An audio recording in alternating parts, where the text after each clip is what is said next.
was on the wrong scene, so no one saw anything. Everything is going great here. Yeah, I can hear that. So there's a Ling battle. Namshar is trying to put down his natural expansion. It seems like Blythe's gone for a much more aggressive opener. Yeah, and also Blythe's actually about to finish that hatchery as well. Something that we heard Namshar quite a bit. But if you look at the drone count, plays are even, and Namshar even finishes one spine crawler, which actually helps him as well. Well, we can actually see some banelings coming in here now. Problem is, will they connect anything? Oh, we connected to the queen. That's not good. No, actually, the only thing he really did there was getting that spine crawler. We can see now that Namshar has a ton of drones as well. If you look at the drone count, this is still looking pretty good for Namshar. I mean, he's basically on the same amount of army value as Bly as well. Yeah, I agree. It's looking pretty. I mean, he's still gonna have to hold on here, and it doesn't look like Bly is actually taking an expansion behind this. So he actually wanna end the game with this. Yeah, something that I don't really think he can do as no, of I right agree. now. And besides, Namshar has had more drones than Bly for a bit longer as well. So even though he's down 300 minerals because of that hatchery, he still has a bit more of a eco. Yeah, he's traded more efficiently with the army. So yeah, that as well. See at see where this is going right now. Bly is actually starting his natural now. Yeah. At the same time, I guess Namshar wants to push out with his queens. Get that creep tumor down towards his natural so he can actually get that. Yeah, but I actually like this, what Bly did here, because he kind of contained Namshar and made him delay his expansion for quite a bit there. Yeah, and he might even... Yeah, he cancels that. Because I think ideally Namshar would have wanted to plant that down a lot earlier, and he actually... Yeah. Oh, and there goes all the banelings. Oh, he's gonna have to cancel it again. Up 2 banelings now. Yeah, but Namshar has 2 banelings. Oh, and the connects. Really nice connect. Big connects, yeah. But what you gotta remember is that Bly almost has his expansion done now. And precisely, and with that comes both lava increase and also the possibility of actually starting to saturate that natural as well. Yep. So yeah, that is looking good for Bly, that's for sure, because in Namshar it's just getting links as of now. Yep. I really do approve. We also see that Bly finished his roach war, so he's gonna transition out into roaches, and Namshar really has no tech going, from what I can see. He's still on Ling Bling, so it's gonna be pretty hard to fight Ling Bling, roaches with Ling Bling, rather. Yeah, but at the same time, as long as you don't have a really good, as long as you don't really have an economy behind it, he won't really be able to overflow Namshar with roaches. Yeah, if you look at his income right now, he won't really be able to mass like 12 to 15 roaches at once. If I were Bly, and I'm talking as a CVC expert here, I'm totally a god at this matchup. I'll try to sneak in around the drones and then just mass on roaches, because he has a window here, and there's no tick coming down from Namshar still. He's just committed to this thing. Well, there actually is a roach war incoming for Namshar. He's gonna get that overlord, which is pretty good as well. We can see now this push is scary. It's really scary. Just one spine and 2 queens, so if Namshar can get some great transfuses, he should be able to do it. But it's all the banelings from Bly. Yeah, some good hits though, because I mean, basically clean up everything except the roaches. Yeah, I think Namshar's gonna be able to hold this actually. As of now, yeah. I mean, if we look at Namshar's production, he's actually producing roaches here as well. Now 5 roaches on his way out. With 2 banelings, some zerglings, and actually also a spine crawl, because Namshar actually decides to trade some banelings for roaches just to soften them up a bit. But well, it's actually a bit too much here from Bly now for Namshar to hold on. Yeah, but now Namshar has 2 more roaches on the way. He should be able to hold this initial push, but let's see if Bly comes with some more like reinforcements behind it. It's gonna be pretty hard. The problem here is basically that even though Namshar might have 1 or 2 more roaches, he has zerglings as well, and they help out quite a bit at just keeping the roaches in place and just soften them up for the roaches in the long run. Right, I'm just gonna go for a quick check on the stream to see if what we're actually casting right now is actually getting put out there. Well, it was like a minute or two of just the wrong scene, so I apologize for that. Yeah, exactly, but I think that 3-minute delay window is actually now done. And yeah, it looks like the stream is working. Yep. Right, so coming back into the game, we didn't actually backs up towards the corner. Yeah, I like that choice, but I mean, he's just... Yeah, Bly has Ravagers, and it's like Namshar just don't have the forces he needs to deal with this. And I think a lot came down to that Namshar just didn't have the ticking time. I mean, Bly just got his Roach Warren so much earlier. I think what also fucked it up a bit for Namshar here is that he lost the hatchery. He lost 2 additional hatcheries that he had to cancel. Yeah. And basically Bly managed to utilize having a lava advantage also.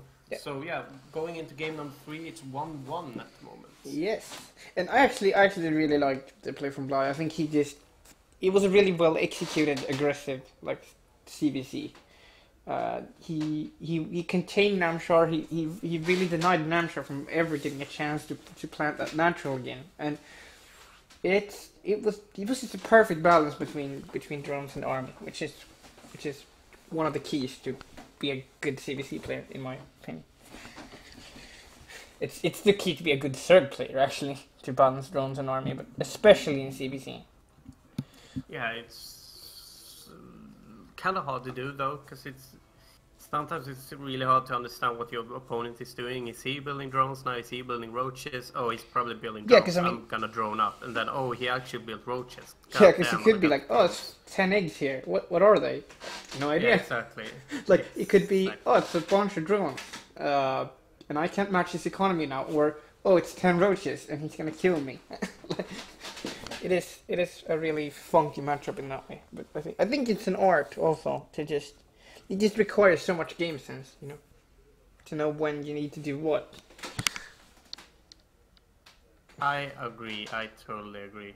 By the way, Shepard in chat asked if we could switch the placement of the different names so that it corresponded to the spawns. Do you know how to do that? I don't think you can do. You actually can do that. It's well, like I'll X have a look or something, at X or C or something like that. I'll have a look When you switch at them. that, but it's... Did you hear what I said?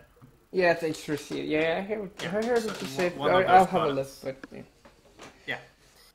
Alright, so into game number 3 now on King Sejong Station. Zerg vs Zerg still Namshar and Bly. So yeah, 1-1 at the moment.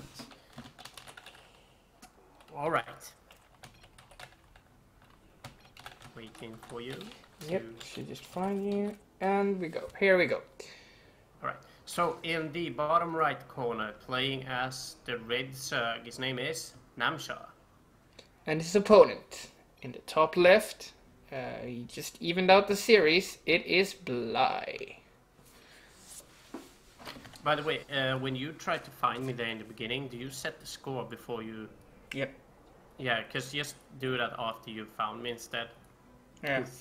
Basically what I like to tell half as well, so we don't have a downtime, basically. Yeah. Okay, that's fair. Alright. Anywho, we see that Namshar has rallied his drone towards the natural position. Probably gonna put that hatchery down. And then we see Bly is going for the third. Yeah. This is getting more and more popular. I don't know if you saw that thing with from Home Story Cup. I think it was Scarlet and TLO. Yeah, you mean with the Overlord? Yeah, they the were Overlords that basically came to the naturals, and both were like, huh? And then they both like laughed. Yeah, exactly.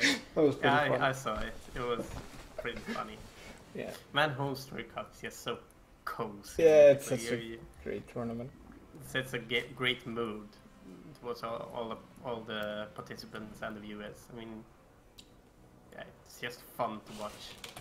Yeah, I mean, it's not a lot to see. I mean, it's double hatch first, so we're not going to see any crazy aggression really early. we'll see if they do some like poke around with links or something. But we should be able to get into at least the mid game and lair tech in this map. I think so. It all depends on what the players use their gas on now. If, for example, both players are getting speed and then drops their drones, or if they decide to get a baneling nest, it's basically what will tell us if there will be any aggression. Were you about to say Banshee? Yeah. Yeah, I think it would be great if both players just got a Banshee. Right, so we see Namshar's actually putting down 2 spine crawlers and a baneling nest. He actually worries a bit by seeing that hatchery getting put there right now. I think Namshar is actually overreacting a bit. I think he should probably scout towards the 3rd. Because as of right now, he seems a bit worried about a push coming here. And it also sets him back, because he's not getting that 3rd. While Bly is actually getting that by just building the natural hatchery. He's also ahead in the speed, so I don't know. I don't think it's weird because Namshar really has no capability of being aggressive right now. So I'd give the edge to Bly right now. Yeah, totally. I mean, just getting that hatchery down before your opponent. Yeah, and he has speed done now, and Namshar doesn't. It's not done yet, but it's almost done. Yeah, well, I don't think that he'll get that. Whoa, look at how many links he's actually producing now. These 16 links are popping now. Yeah, this is weird. I mean, I think Namshar was just too cautious because he's kind of behind in every single way right now. Yeah, I think Bly actually did some mind games. Oh, well, look at the drones. Okay, sorry, I'm a moron. Look at the drones. Yeah. Okay, so somewhere you gotta put those resources somewhere, right? Yeah. But I mean, what Namshar has is. But I mean, those drones are not gonna matter if he dies. That is how it works. So this queen is really well positioned. There's some really nice drone micro here from Namshar.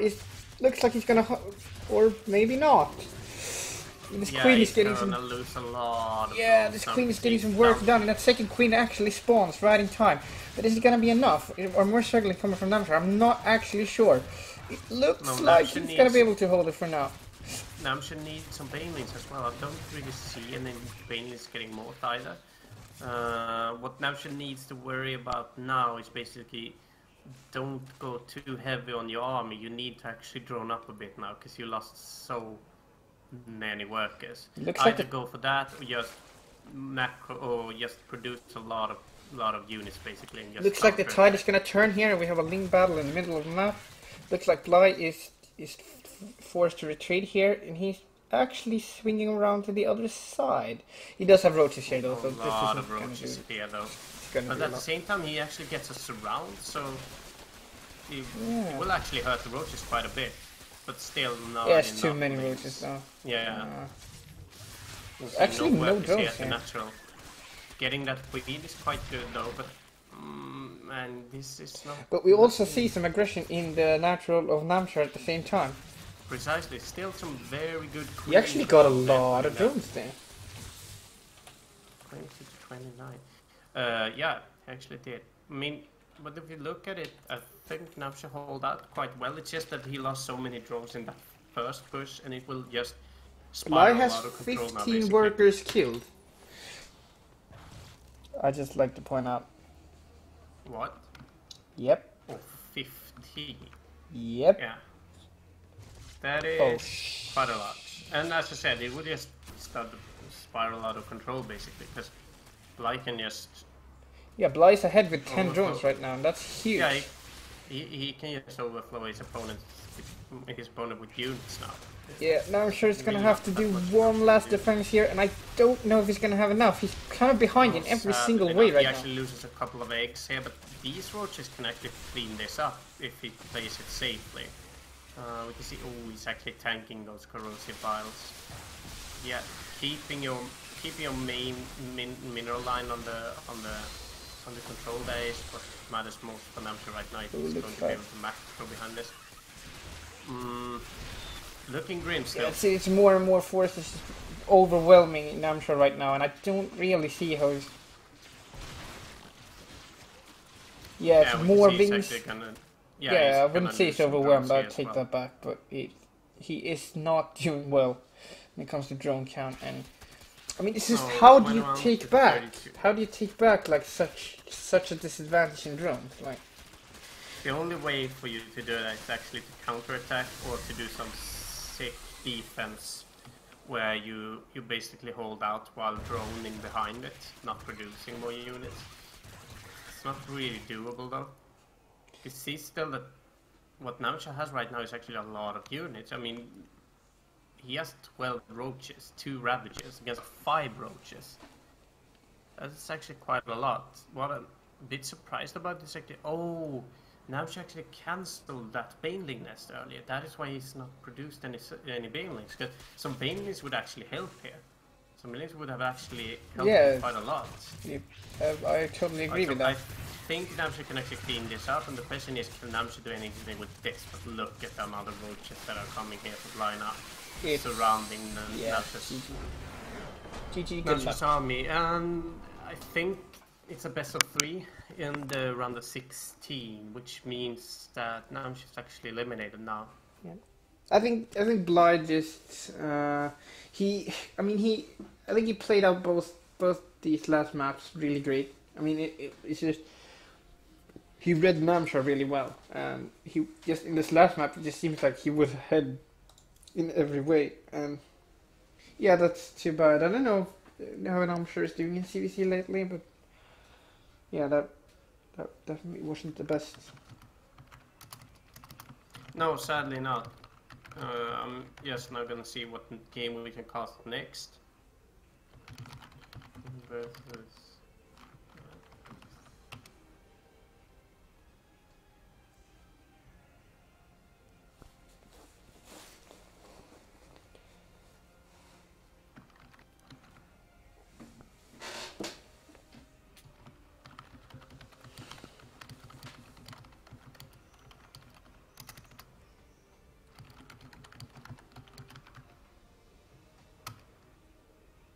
As I'm gonna see if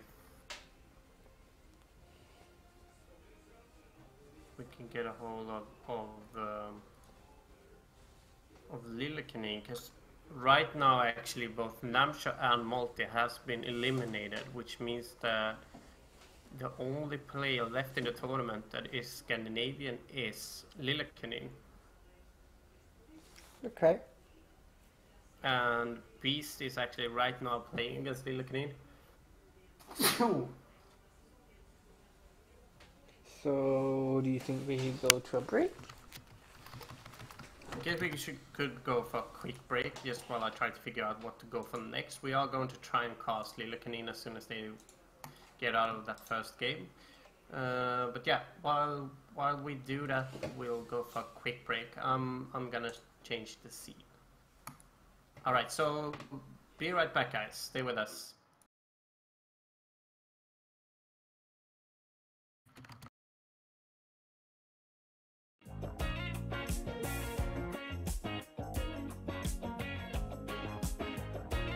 When I close my eyes, I can almost see it.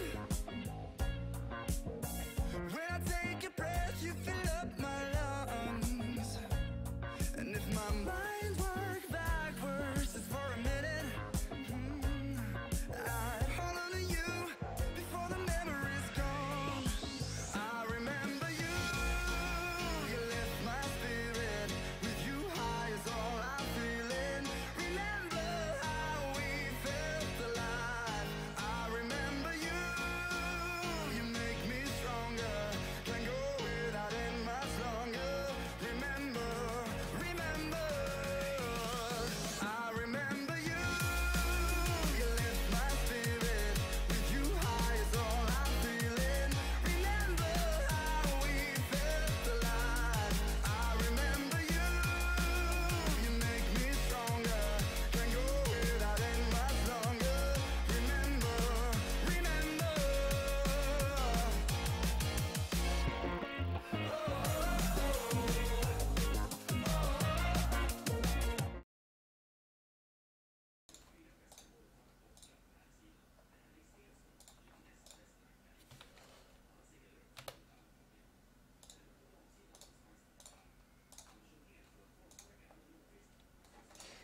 Okay, we're back.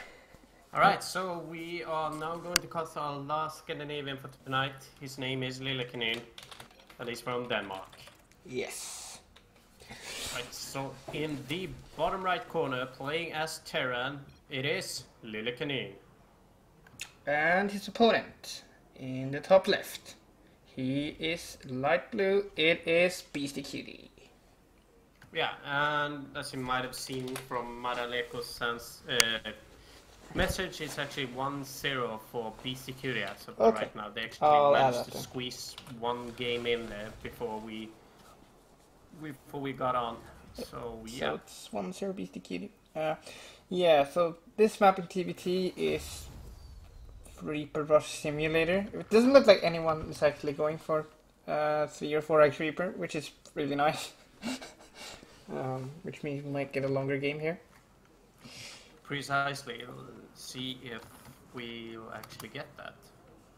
But I'm just gonna change the screen title. So what I was going to say is, you don't really go 3 or 4x Reaper if you go gas first, and both players went gas first. So we will see some sort of tech build from both of these players. Looks like Beastyqt got his second gas a lot earlier, so it'll be interesting to see what he's gonna do with all black gas. Precisely. Actually, just misspelled the title here. Wrote that it was Bly versus Lillekanin. That's not correct. Yeah, so both players are getting a Reaper out right now, and Beastyqt is going for the quicker factory, whilst Lillekanin has opted for the quick expansion. So we'll see if Lillekanin can hold this aggression. It looks like Beastyqt is actually going for some sort of Reaper Hellion, which is really popular right now in the meta. Yeah, while we are still questioning what Lillekanin is up to, I guess. Yeah. Getting a factory behind this, will we see some weird builds from Lillekanin? It's possible. It looks kind of standard. I really like this from Lillekanin. And the reason is, I don't actually.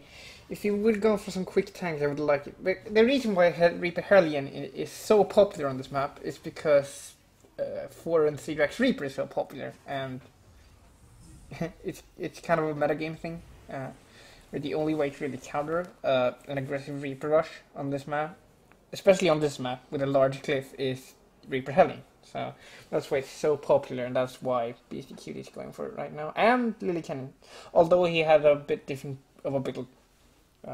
Yeah, he actually got spy locked there for a little while. That I don't think was in his general strategy. Sort of a miss there from Lillekanin. Yeah. I should that react is getting added for the barrack. Is this because he's gonna do a switcheroo with the factory, or is he gonna do some? He could, yep. Yep. Alright, right. alright. He's actually adding a tech lab here for the barracks. Is that something he's gonna utilize for his barracks, or is it something he's gonna switch with the staff? He could go for a Banshee. I mean, it could be whatever. I mean, it's really hard to say. Beastyqt is actually going for a Liberator here, which is not the most common thing in TBT to go for this early. You usually mix some in later, but this early you usually go for either Viking or in some cases a Medevac. The Viking is the most standard, which is what Lillekanin is getting. It looks like... Yeah, so this is really aggressive here from Beastyqt, and Lillekanin it looks like he'll hold on actually pretty easily. He has too many Hellions for Beastyqt to deal with. The only thing I'm a bit surprised about is the fact that Lillekanin has so many SCVs in his main mineral line. Why isn't he transferring? Well, he tries, but Beastyqt is always there with his Hellions and Reapers, and he transferred away. He should transfer back now. Still, yeah. Yep, so this is why you don't do a Liberator opening. So where are your camera right now? Oh no. Not mindful? It looks like mindful just dropped. He's still on Discord, Joe.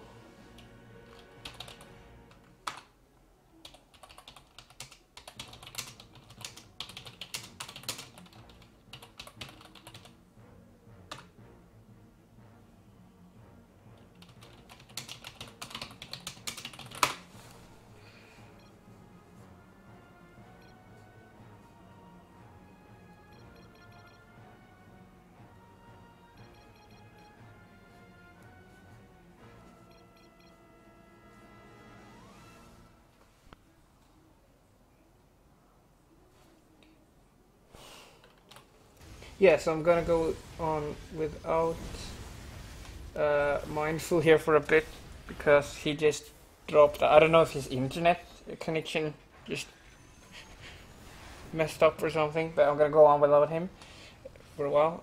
So we see here Lillekanin just poking with his Viking and Hellions, trying to get some damage done. Doesn't look like he's gonna get anything in particular done here though. What do we see behind it? We see another CC being added, so he's just gonna.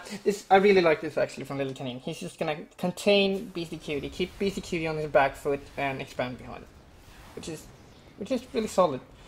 It looks like this he might be able to pick up the Liberator. No, doesn't seem like he's gonna be able to. Actually, scouting with the barracks, which probably means he'll go for some sort of mech behind this. Raven in the mix as well. Really interesting choice here from Lillekanin. Yeah. Not sure. Looks like Beastyqt is also getting his third, so it wasn't as quick a third as I made it out to be. Both players sort of getting third at the same time, but you gotta think about that. Beastyqt actually has to secure his third before he can actually get it, whilst Lillekanin already has this ramp and this base secured. So that's something to think about.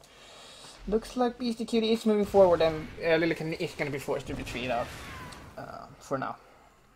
So, it looks like, is he going to take this fight? He might actually do it. Yeah, he might actually take this fight. It looks like he's going for the blue flame. So. As I said, he's probably gonna go for some sort of mech composition. I don't know if I like him taking this fight though. I don't know what he's gonna gain from it. Yeah, so blue flame being researched and stim from Beastyqt. We're gonna have some marine tank versus mech. It seems like.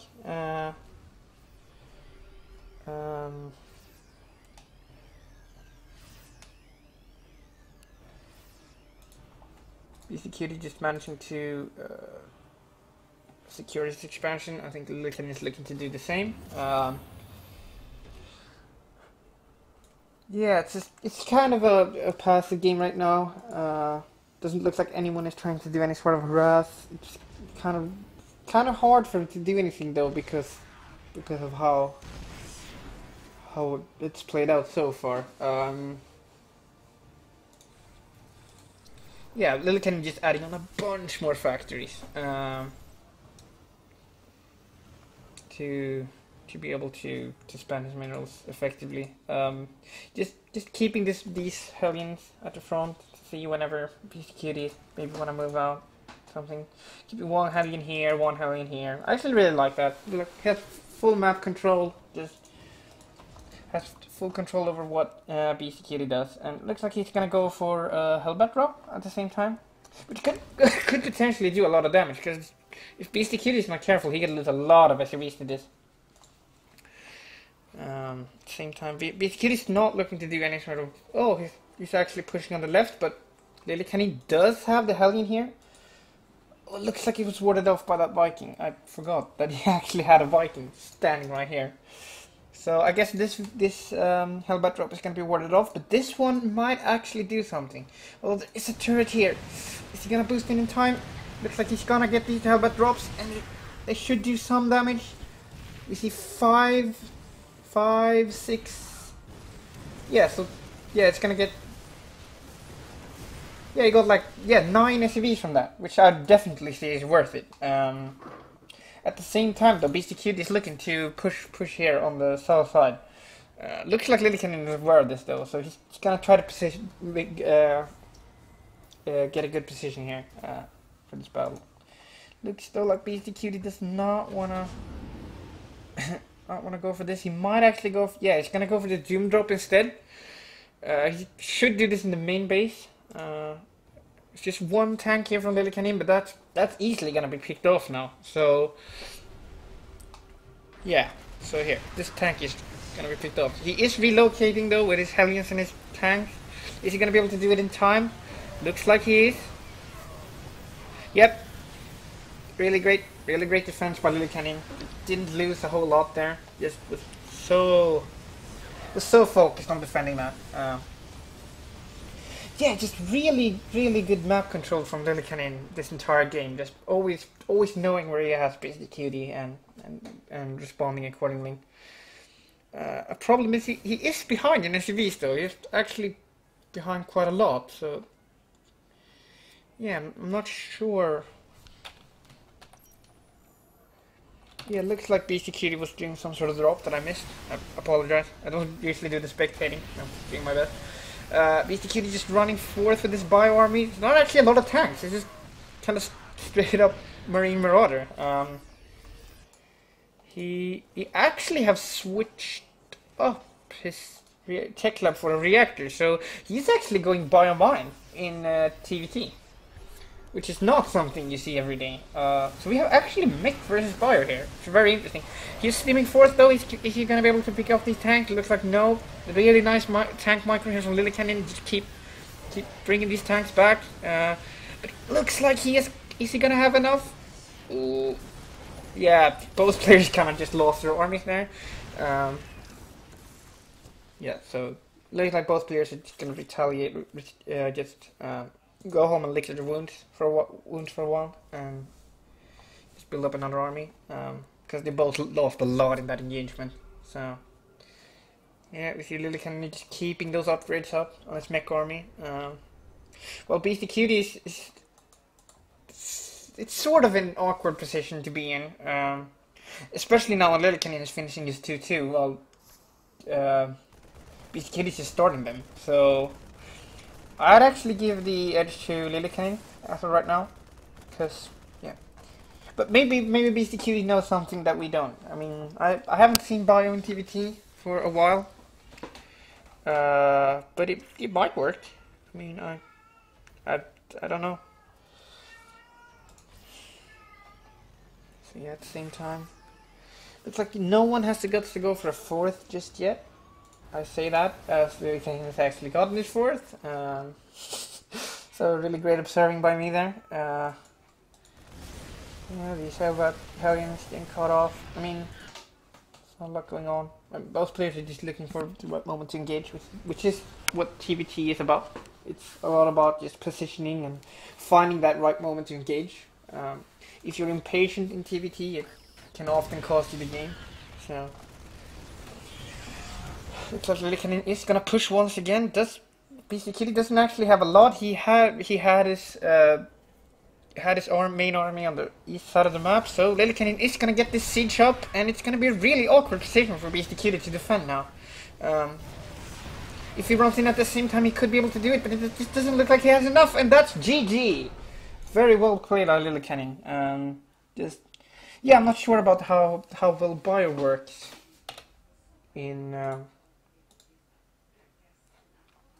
Yeah, I'm not sure about bio in TVT. I mean, I haven't seen it. I mean, I know back in Wings of Liberty people used to do it, but I haven't seen it since then, so I don't really know.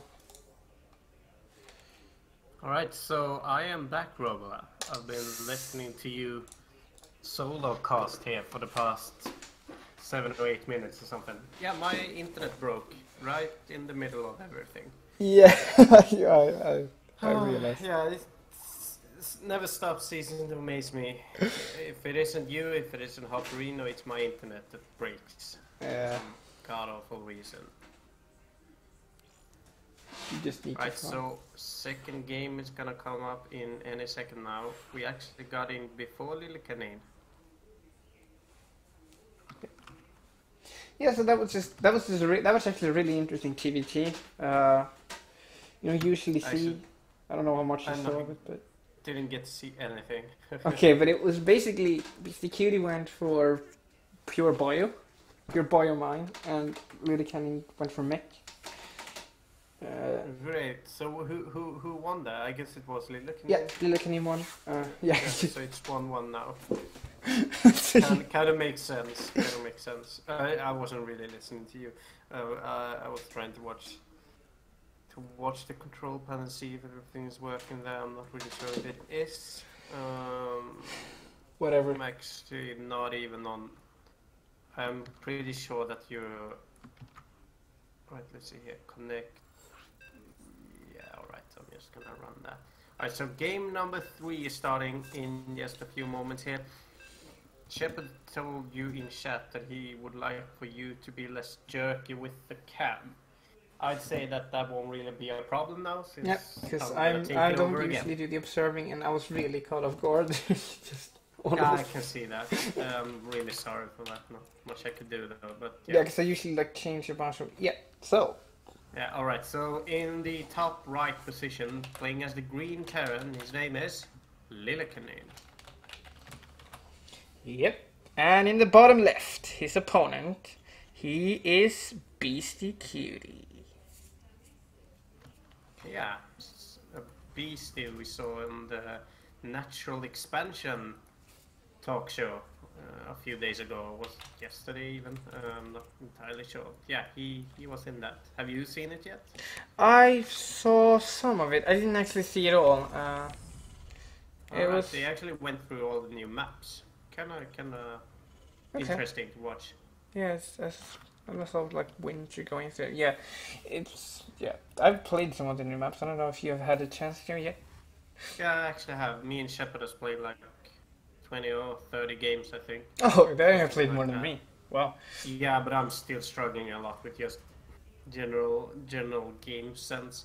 Something that irritates me a bit is actually where the fuck am I supposed to place all my overlords? Yeah, That is something that you don't really figure out in your first play on a new map. Yeah, It takes but- some time, basically. I mean, I think Zergs play the map a lot more than. Well, there's some Terran styles that really actually play the map. I don't play those styles, so I don't play the map as much as some other players might. I think Zergs generally play the map quite a bit. Yeah, I understand what you mean. But there are some styles of Terrans where like you do a lot of liberated harass, which is actually really important to know like the pixels of the map. Kind of. Yeah, like finding those dead zones, Yeah, basically. that's We could. There's actually a pretty funny anecdote here with Lillekanin, actually, because he left the game versus Bunny in our own hosted tournament, the Battle of Scandinavia, where Lillekanin basically got a bit upset with how Bunny utilized some positions where it's liberated some Dusk Towers. Yeah, no, that Where wasn't Lillekanin- Lillekanin though. That was Space Marine. Are you sure? Yeah, Yeah, it was Space it Marine was versus Space Marine. Bunny. Yeah, but it was Bunny who utilized the Liberators. Yep. That's correct, at least. Anywho, so yeah, and I think though the Dusk Towers generally is quite famous for that. Just those weird positions where you can. Yeah. Well, So one interesting actually thing here to pick up managed on to is that not see Lillekanin this. is cheesing his balls off. Okay.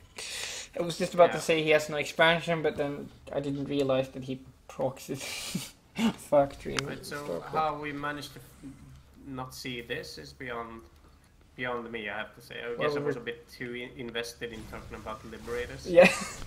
Um, Should get Hoffrey in Alright. here. He's probably the one that's most invested in that. yeah, that is actually true. Yeah, Alright. so Lillekanin is gonna be. I actually like it from Lillekanin just being aggressive with the Reaper and the Hellion, because this is actually really common in PvT to just build a bunch of Hellions and Reapers and just go be aggressive. So that this doesn't actually seem too suspicious. But what is actually surprising me a bit here is, he's going for Thor drop. That's interesting. That is what he wants to do. Isn't that quite hard to accomplish versus a Terran? Or maybe it's not. Well, if you I mean, he's up proxy it, against a Viking and a Cyclone. How the frack is he going to micro his way gonna out be of hard. that one. And I mean, Lillekanin is doing such a fantastic job with just putting pressure at the front. So I don't think Beastyqt is gonna see this coming, actually. No, he might not, but still, he's so well defended against something like that because the Cyclone can basically just kite the Thor and he'll lose his medivac so quickly as well. Yeah, he just got out the unit he needs to defend this. We'll see. It might actually do some damage anyway. Oh, if he gets the Cyclone though, that is big. Yeah, and he'll probably manage to get the Cyclone. Yeah. The question now is, can the medivac survive? Oh, gets the Viking as well. That is big. I mean, now Beastyqt really is in a world of hurt. Yeah, precisely. And what are we getting here? We're getting a second Thor. I like that actually. Yeah. Looks like Lillekanin has brought some SCVs over to repair the Thor. Yeah, exactly. And this is actually such an entertaining play. This is something that he sort of tried to do in that game where you and Hofrino passed it. Yeah, well, he did this in like 4 games that we caused him, so. Ah, yeah. So he's practiced this quite a lot. Yeah, we saw it once versus Terran, but that wasn't a drop though. This is kind of different. It looks like he's gonna. Liquid are doing it. I mean.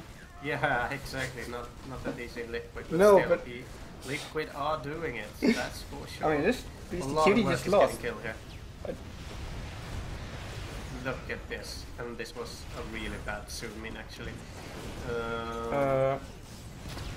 Well, right, so we have a Liberator here that can't really shoot on anything. Yeah, I mean, this game is over. I hate to be that guy, but I can say that as well. And see, Beastie goes with a single G. Might be a bit annoyed there by how that turned out. It's just a game. It's not a good game. It's just that was a game. Yeah, and I can see that the frustration with getting Thor dropped. Yeah. Well, yeah, interesting. Yeah, Lillekanin is just. So that means that the Scandinavian Hope is still alive. We still have 1 player left, and that is. I hope you like seeing Thor drops because you're gonna see some messed up shit. Yeah, I'm figuring we'll see that. Yeah. How does Proxy Ghost sound? Proxy BC, Proxy Reaper, Proxy Banshee. I'm just trying to recall everything I saw last time I casted Lillekanin. Mass Cyclone off of 1 base. The Battle Cruise is what was the play that I enjoyed the most. I mean, it didn't really pan out, but holy shit, that was hilarious to watch. Especially when I collected a bunch of energy. Basically had to return home to defend and only had teleport on 1 of the 3 battle cruises. So 1 got home and the rest, the remaining 2 met some cyclones in the middle of the map on their way home. So they died to cyclones. Yeah, it was really dumb. Yeah, it actually was. Right, so we are now going to see here if the other quarterfinals is actually done as well. Fear is up against Bly, but I'm not really sure the score in that map. Bly versus Fear.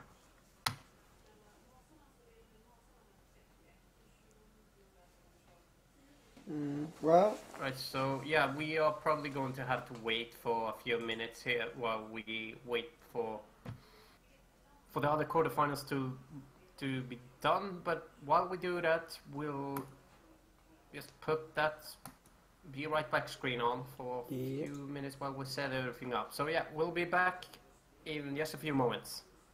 Yep, see ya.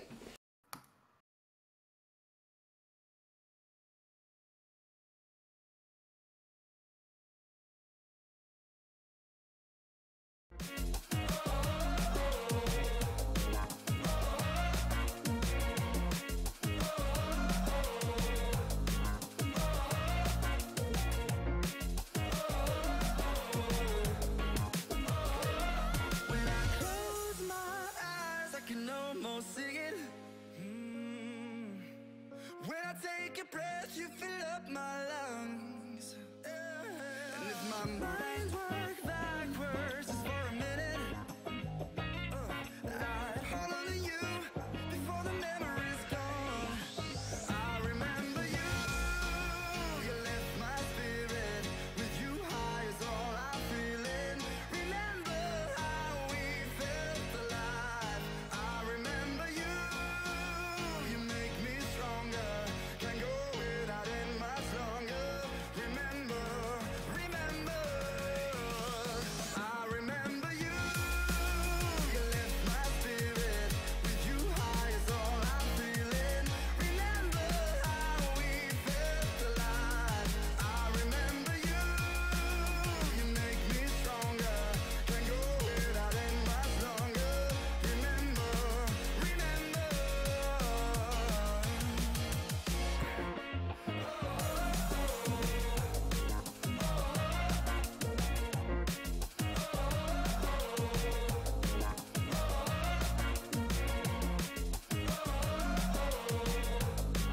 And we are back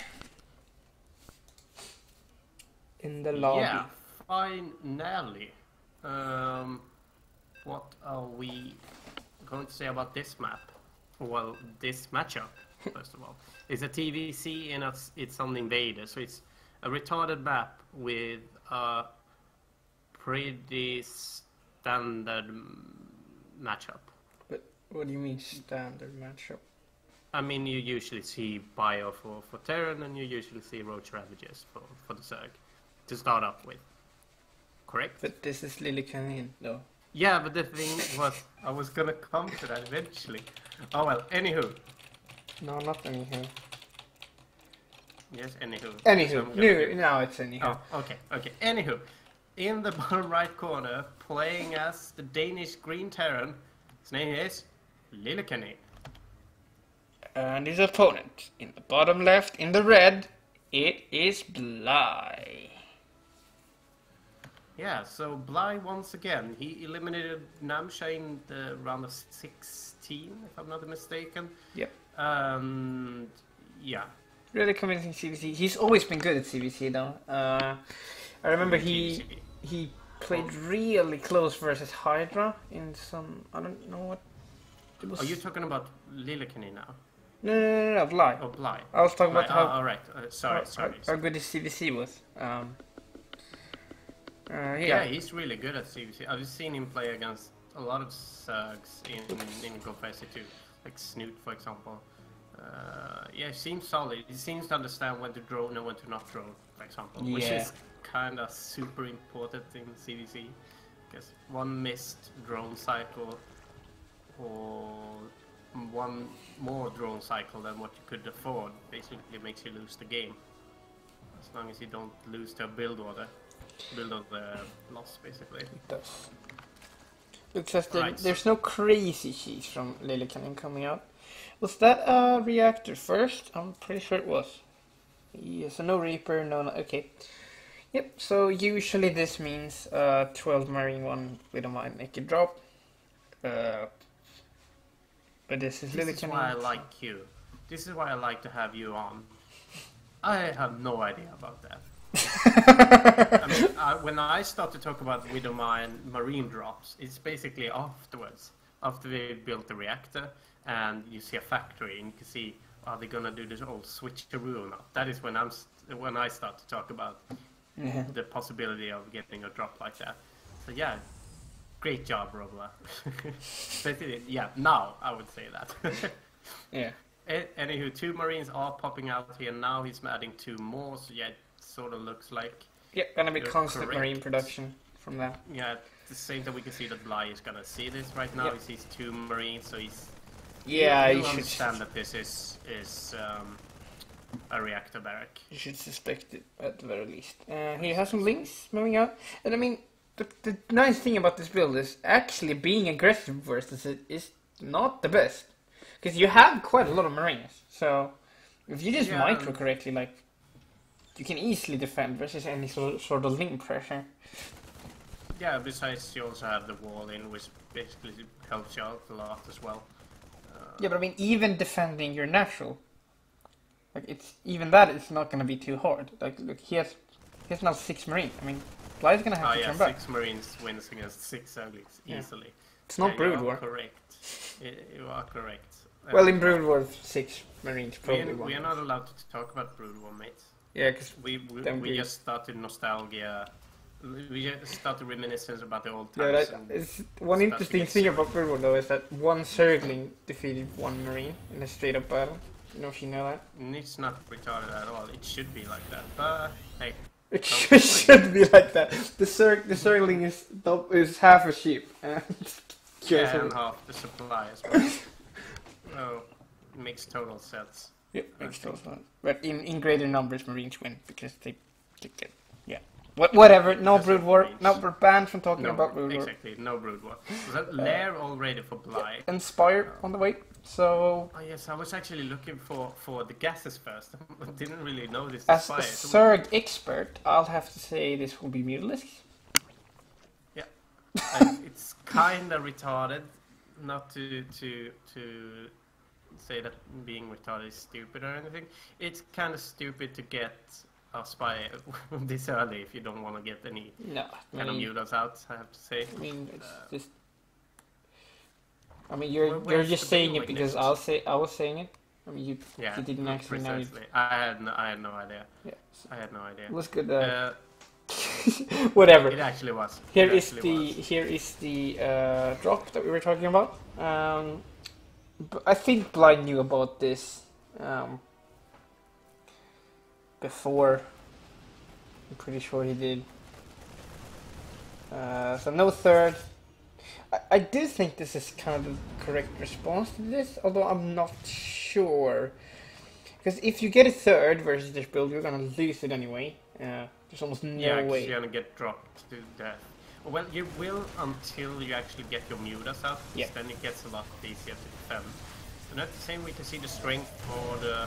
What really a nice good mind mind from hit Bly. there. And Yeah, Muta really swinging as well. solid mind Oh, hit. this is beautiful And micro they- by Bly there.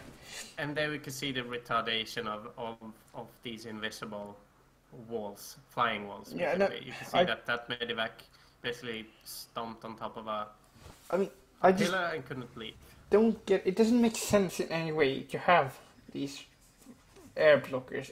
I'm really annoyed by them. But I mean, on the new map, New Gettysburg, I kind of think that they might actually add some interesting yeah, but mechanics to I mean, it does add some interesting mechanics in that map. But it still doesn't make sense thematically. Like, why can't you just fly over? Oh yeah, but I mean, we can't look at it like that. Whoa, so we actually see Bly is trying to trade against these liberators.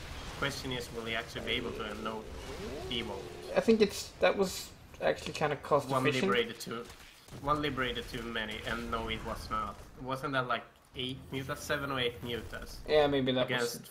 4 liberators? 2 liberators died, and Actually, if you can keep the liberator count down, that's actually worth quite a lot. 5 mutas to 2 liberators.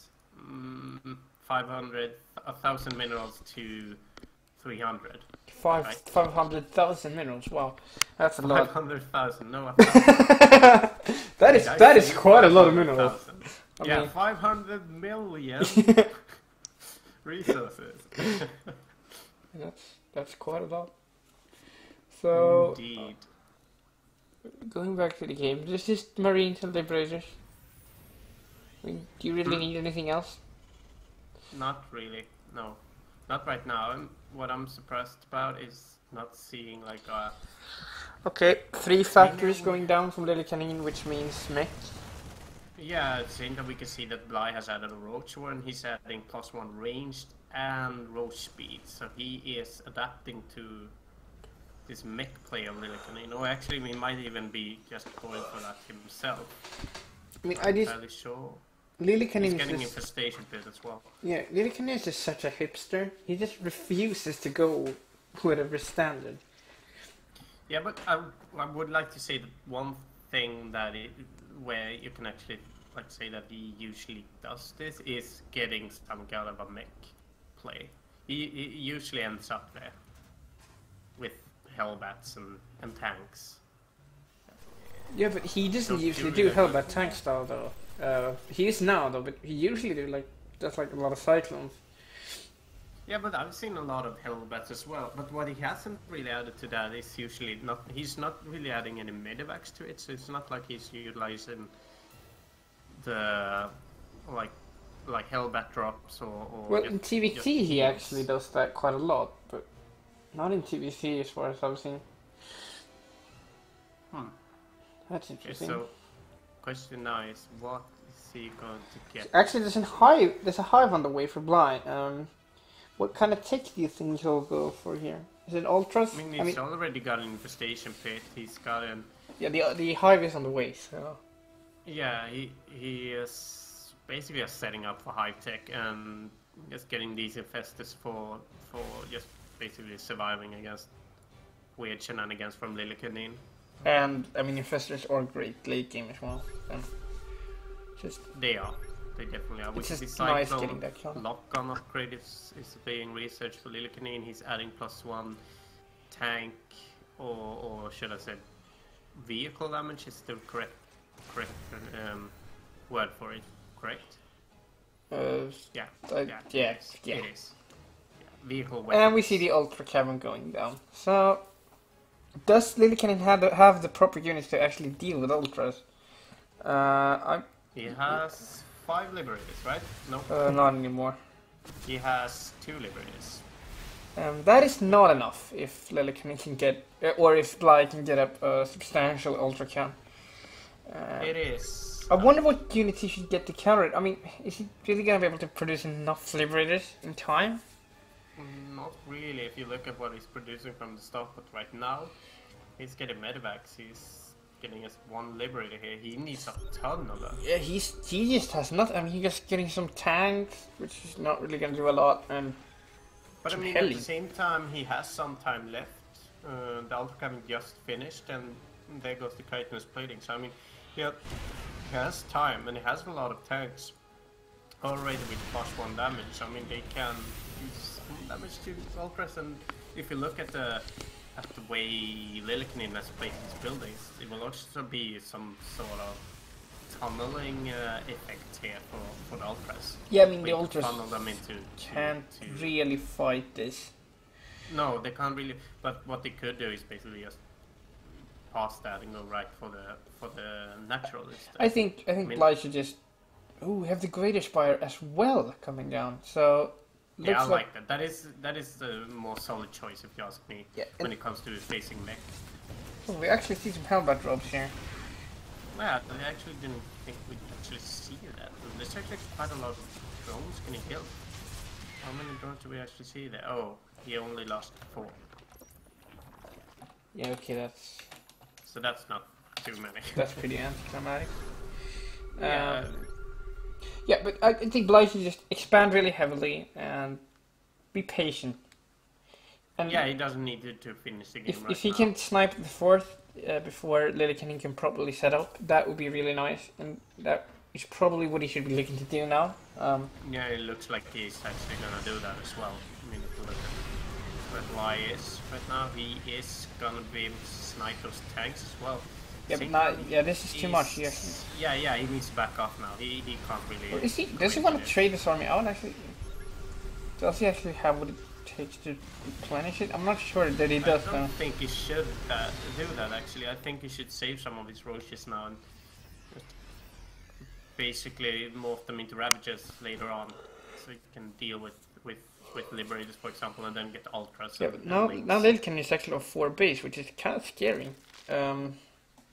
Yeah, at the same time, Bly is on 5 now. He is on maximum tech, basically high tech. He's getting +2, almost finished. He's getting crackling upgrade for his Zerglings. I think in a few moments we'll see a Bly being able to just head bash right into that 4th, basically. 1 Ultra at home here, just defending. These Hellbats run. Yeah, Lillekanin is just dropping Hellbats all over the place. I like that. I like that. It's a really nice touch, actually. 1 drop here as well. Yeah, still not. Whoa, he's actually surviving with that medevac, and that can be irritating later on. What is nice for Zerg when it comes to dealing with drops like this is that you can basically kill it with mutas because there's no marines in it. So yeah. Yeah, but there's all over the place. It's actually really annoying for Bly to deal with. Yeah, irritating, to say the least. And look at the health of this medevac. Dude, you need like 2 shots from your queen. And still losing drones. Yep. But I don't think it might matters. Die now. Yeah, there it is. I don't think. Alright, so that bought Lillekanin a lot of time. Time that he actually needed. Yeah, it bought a lot of time. Settle up. Look at how he's building this now. I mean, now he's kind of just shutting down this 4th by utilizing more CCs and getting tanks, and he's actually adding Thors as well. And a lot of Cyclone. Yeah. He's just utilizing the entire mech arsenal right now. Yeah, the thing is, will we see some lightning clouds here now for Bly? Isn't Cyclones kind of okay versus Ultras? I'm not actually sure. Yeah, they are. They can snipe an Ultra quite good. They can also kite it very well if if they get into a position where they can actually do that.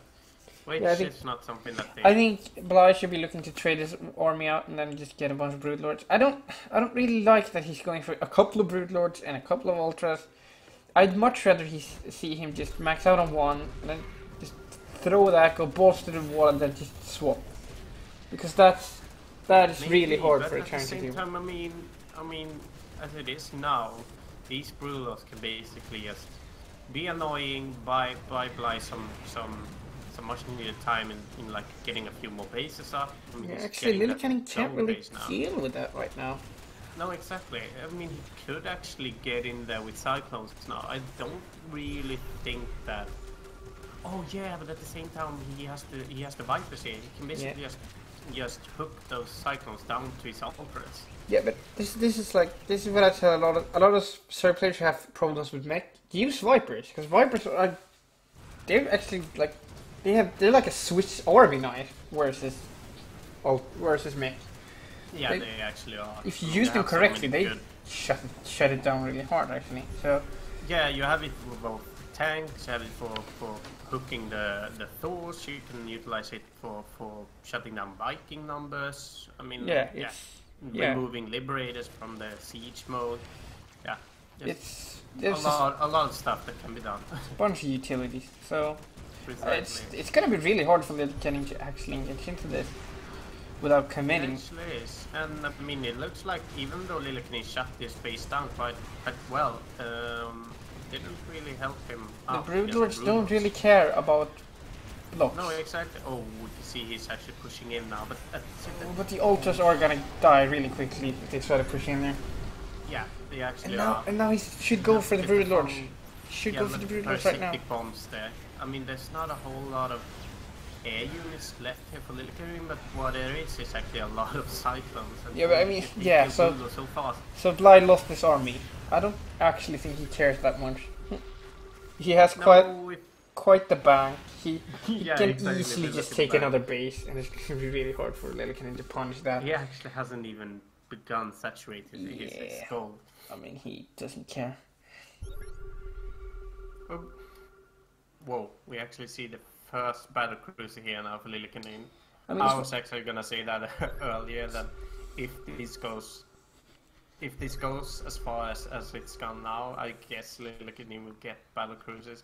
It looks like something he likes.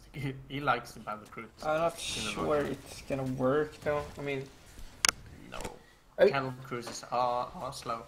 Are but I really mean, slow. yeah. I mean, does he actually have anything to kill it?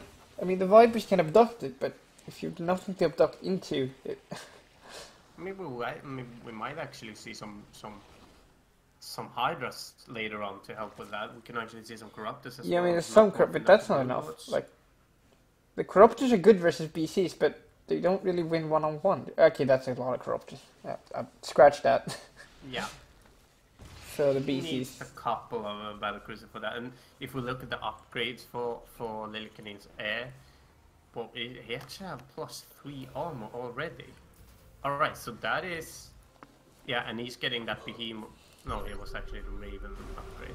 Yeah. Or it was the behemoth reactor, or whatever it's called for battle cruisers. Yeah, but you researched that The fusion. at the fusion cores. Yeah. Yeah, I can't really see that though. In the production tab, you just see an icon basically. Oh yeah. So I was like, yeah, that's the behemoth reactor. But nope. I'm not really sure that it's called that. I like how I just like sort of decided that it's called now. As you can Yeah, see, so Fly This is actually kind of a plays fight for the Fungal. air superiority, and that's what this is gonna come down to. Which player can get air Fungal's superiority? actually quite well done here now for Fly. I think he might actually not finish these up. Nope. Was close though. But I yeah, mean- it means that the Vikings are a bit This is scared kind of going awkward for in. Lillekanin because he can't really unsiege his liberators without just inviting the ultras to run free in there. Well, exactly. Well, first hook there against this, or abduct Yeah, siege tank. this is not MOBA. We No. can leave those MOBAs to the casuals.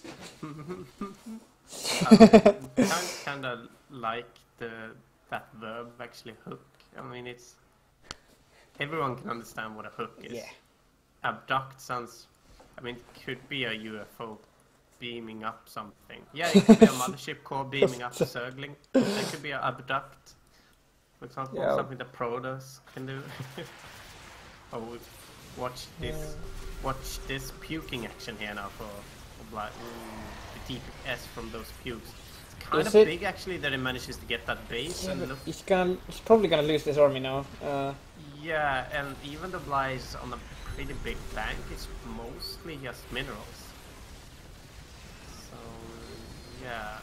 Yeah, they can just clean this up, but yeah, I mean Bly's gas count is not too high actually. It's No, exactly, and he can't really replenish. yeah, but he's had that base for a while, and he has taken the gas. Like he needs the gas. It's a little bit Yeah, sloppy. also he's investing on a lot of Vipers. I guess that is where his gas is going as well. Look at the income-wise, it's actually at 1200 gas per minute. It's not super nice. I guess he just added that gas towards his fifth. Looks like there's a huge engagement. There's a lot of parasitic bombs going down here. Ooh, that other challenge. Yeah, the Hydra count is ridiculous. Yeah, and I mean, it looks like the Hydras can actually help out quite a lot here now. I mean, look at how low the Liberators are as well. Still, no real air superiority there for Bly. Well, no air vision at all. So you couldn't see to the high ground. You couldn't actually see the Liberators in the end. Yeah, I mean, Kinda didn't right help now out. it's kind of awkward for both faces. I mean, there's no real way for Lillekanin to kill off these Hydras cost efficiently right now. No, that is correct, but oh, we can actually see Bly doing a Ling and Roach run by here. Yeah, towards the fourth again, but this time that planetary will actually finish. Yeah, but this in might time. actually just be too much. Yeah, what Lillekanin doesn't have here is actually an army, but yeah, never say never to a planetary. Well, tanky as a Mother Beat. Also does a lot of damage actually. Yeah, but there are some army here relocating, so looks like Lillekanin would actually hold this. Yeah. Power of a planetary. 24 kills. Good job, planetary. At the same time, both players are fighting to contest the middle of the map right now. Yeah, I actually see a bit of a stalemate now, almost. Almost a bit of like on Dusk Tower, basically. Getting half of the map and... Yeah, what Bly has done though, that Lillekanin hasn't really, is getting more of the top bases here. So Lillekanin has a lot of income that he hasn't really utilized The yet. thing is, it's a lot harder for him to secure those bases. I mean, Yeah, because of the immobility of the mech army. yeah, and I mean, Terran in general don't like to spread out the bases, especially not with mech, because you need. Because I mean, if Lillekanin were to say take the top right bases, like there's no way he can defend that. I mean, he's struggling just defending these outlying bases that he has right now. Yeah, precisely. He's actually struggling just to deal with Serbians that got all the way down to the natural for some weird reason. I'm So- not really sure how they actually got there.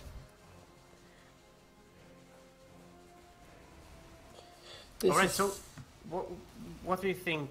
What do you think that Bly should do, or rather, what do you think that Lillekanin should do here? I mean, it's hard to say. I mean, we kind of reached a point in the game where every unit is available, which sort of make this just read your opponent and counter what he's building at the moment sort of game. But that isn't enough. At least not for Lillekanin. That is enough for Bly, but for Lillekanin, he really needs to do economic damage right now. He needs to look at ways to reducing Bly's economy right now. That's going to be the key to winning. Because as long as Bly can just replenish his forces, like, no good fight that Lillekanin is taking really matters. Yeah, at the same time, Bly hasn't really gotten a bank yet. I mean, he's still low on gas. At the same time, Lillekanin is almost at 200 now. He has finished almost all of his upgrades that he wants. And yeah, so he'll start to bank up as well. Yeah. So he did get some attacks, which is nice, to kind of these Hydras. Yeah, just look at the amount of damage from the tanks. I mean, the Hydras can't really battle this all by themselves. No, they cannot. They do trade quite efficiently, but at the same time, they are melting to the mech army. I mean, just look at the Yeah, so 24 this kills is on one of the tanks. this is really awkward now for Bly. He needs to find a unit comp that works versus this, and there really isn't one. I like that he went for Broodlords, and I think that he could utilize Broodlords a bit better now. Where Yeah, I think the Sky Zerg army is what he should be getting. ultimately should defeat this. Yeah, but, I mean, at the same time, the cycles are just so hard to deal with, basically. I mean, they are so mobile, and they can go in, get a Broodlord, and get out. Yeah, You really do need to have a couple of fungals ready for that as well. I gotta give Lillekanin props. I mean, he has a really nice balance with units right now, which is not the easiest to get. No, I mean, he's looking quite solid here. I was actually gonna almost give the game to Bly there for a little while. He's pushing in right now and killing some bases. Bly has been a bit. I gotta say this. Bly has been a bit sloppy in taking the gases. Yeah. Because every time he's taking a new base, the base has been there for like 3 or 4 minutes. 3 or 4, that's maybe a bit much, but like maybe 2 minutes. Where he hasn't taken the gas. And the gas is what he needs. Like, precisely. I mean, we can see a lot of extractors all over the place that hasn't really gotten any drones put into because now he's actually getting these extractors off top.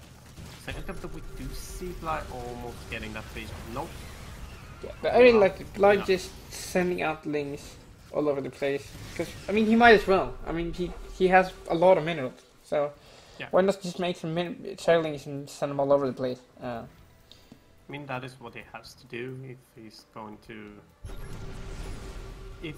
actually keep Lillekanin down on base, basically not letting him bank up, because a Zerg can't really win against a Terran in the late game that banks up. And Bly opting to add some infestors in again.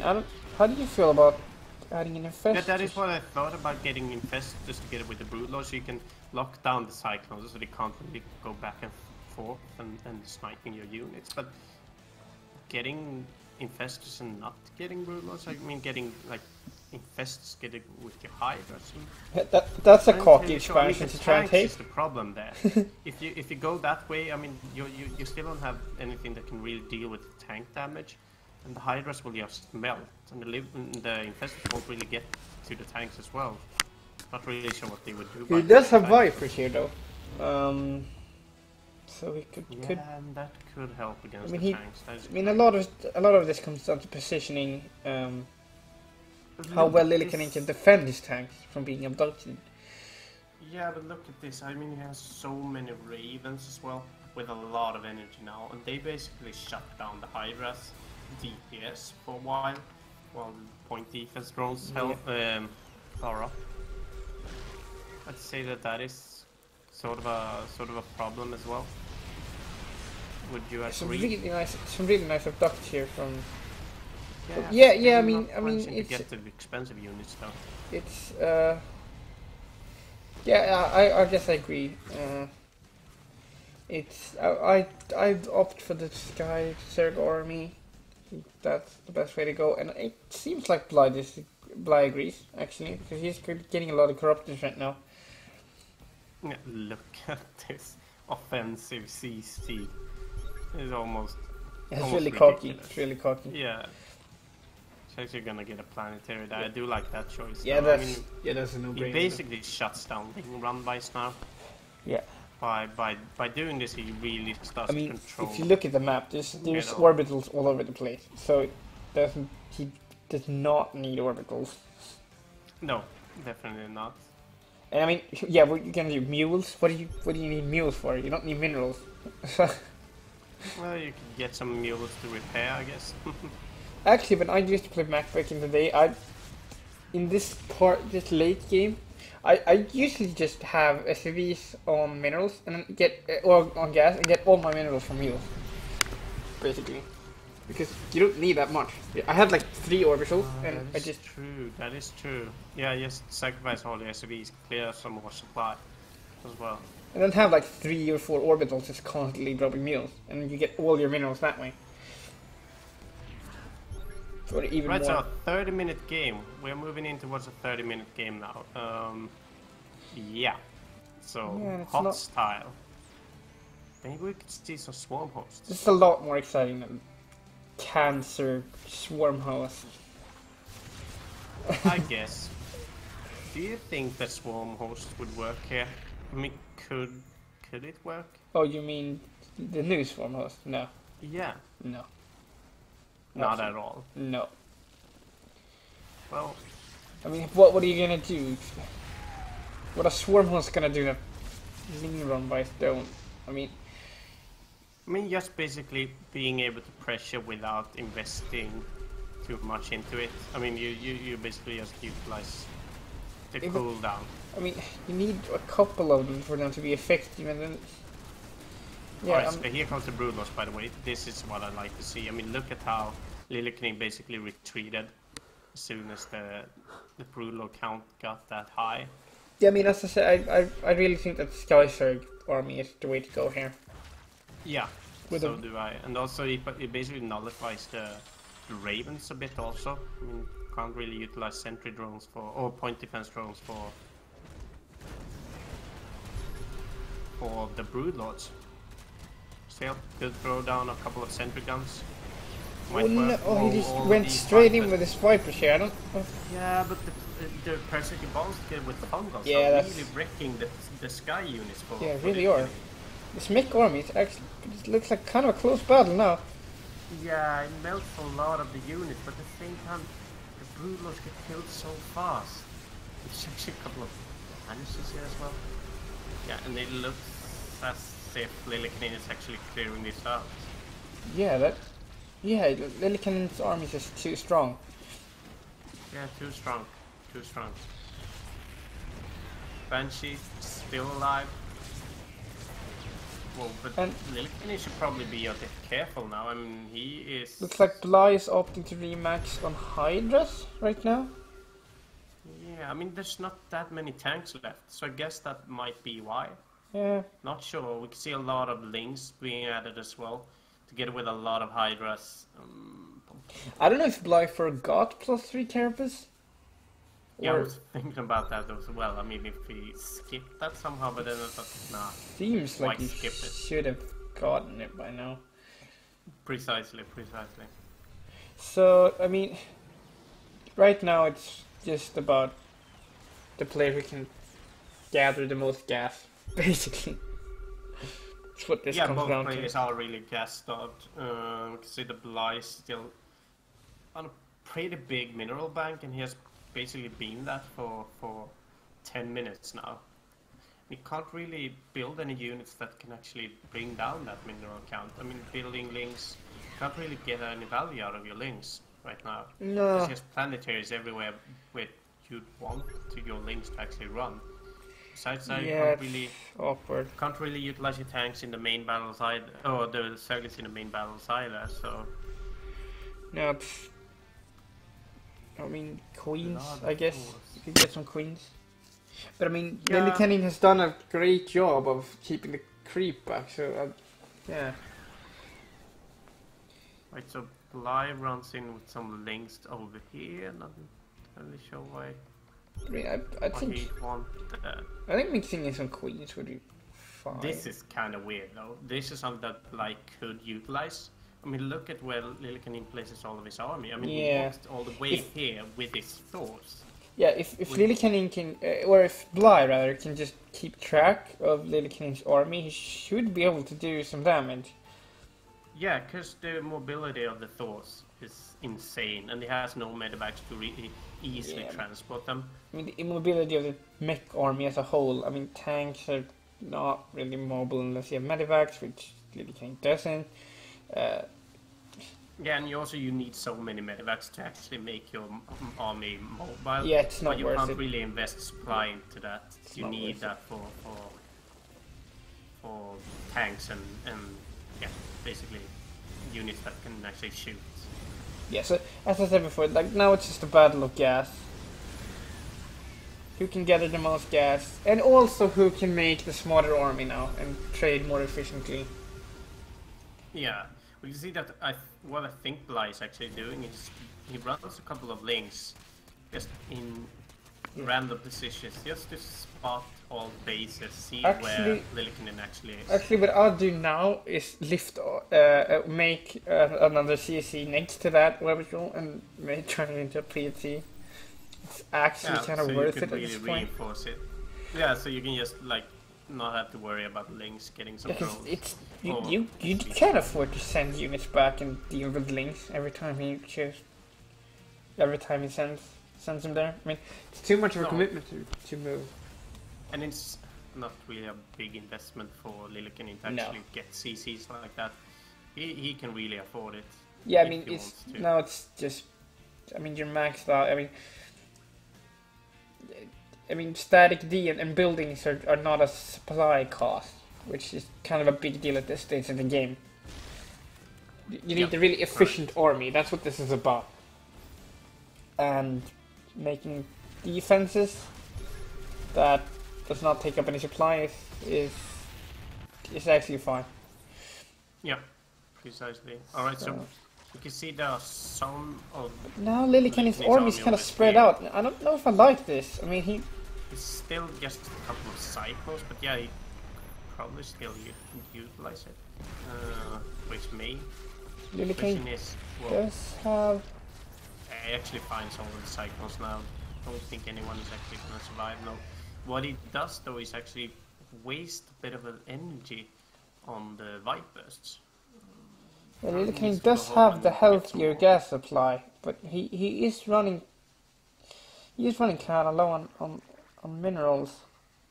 I think that is because he's built a couple of CCs on different parts of Yeah, the I mean, map. He's doesn't- also adding Hellions basically all the time. I mean, he should have getting enough numbers and orbital commands to keep his mineral count quite healthy. In my opinion.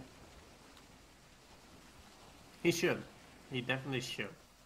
But if you look here, Yeah, so this is what I don't like. I mean, I'd much rather just have the SUVs on gas and then make as many orbitals as you need to be able to sustain the mineral count with just meal.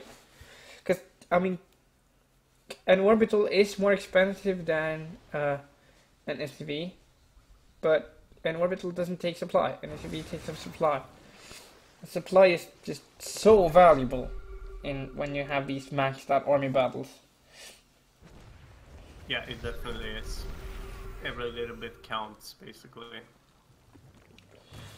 As we see, Ply is just banking up so much minerals now. I mean, he's at 7k. He's even getting +2 air damage now.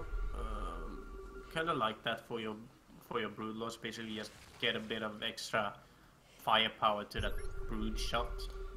I'm not sure what it's called. They have now Broodling's totally Strike. divided up the map.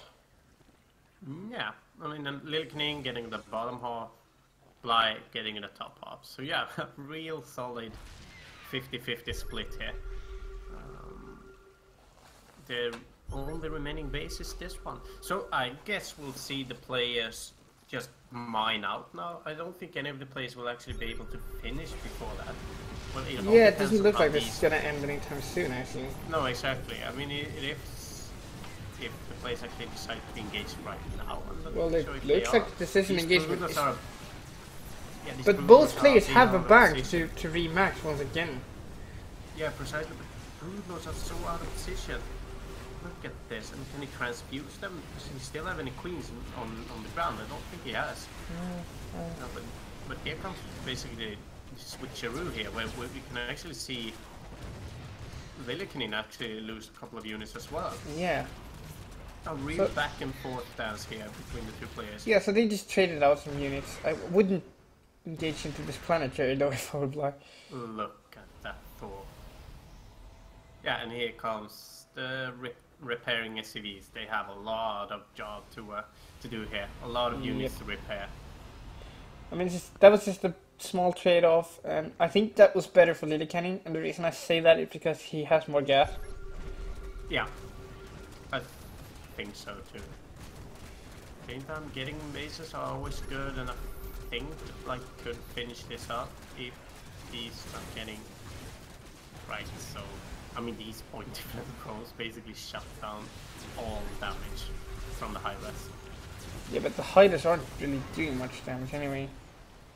I basically think that what Bly utilizes his Hydras for right now is just having a safety if the Vikings go in. If the Vikings Yeah. overextend, he can get And here we them, have another and engage. at the same time, if he gets a good fungal as well. I don't really like how Lillekanin is mitering his air army at the moment. He does seem to have the upper hand here, though. Yeah, all the Brutals are actually dead now. Even though he got some fungus up, they did not do enough damage. Yeah, just doing small trades here and there. They do have the minerals, and they do have the gas to do this down a couple of more times, actually. But Bly is gonna run out of gas. He definitely is. So then we see Lillekanin is basically the opposite of a problem here. He has a lot of gas and not as much minerals. Yeah, but honestly, that should never be a problem, in my opinion. But really sure if it actually is a problem for him. And I mean, it might is, just but be it that he wants to. shouldn't be. If you go make like you, that should be a It might just be non-issue. that perhaps Lillekanin basically utilizes that mule trick that you talked about. He doesn't really have that many SCVs mining minerals. I mean, that is basically Yeah, what but he's you not look got a at lot this. of mules either. I mean, it's yeah. You just add on a bunch more orbital commands in your like main base or something. Well, look at this. Here you have two extract. Okay, they were empty.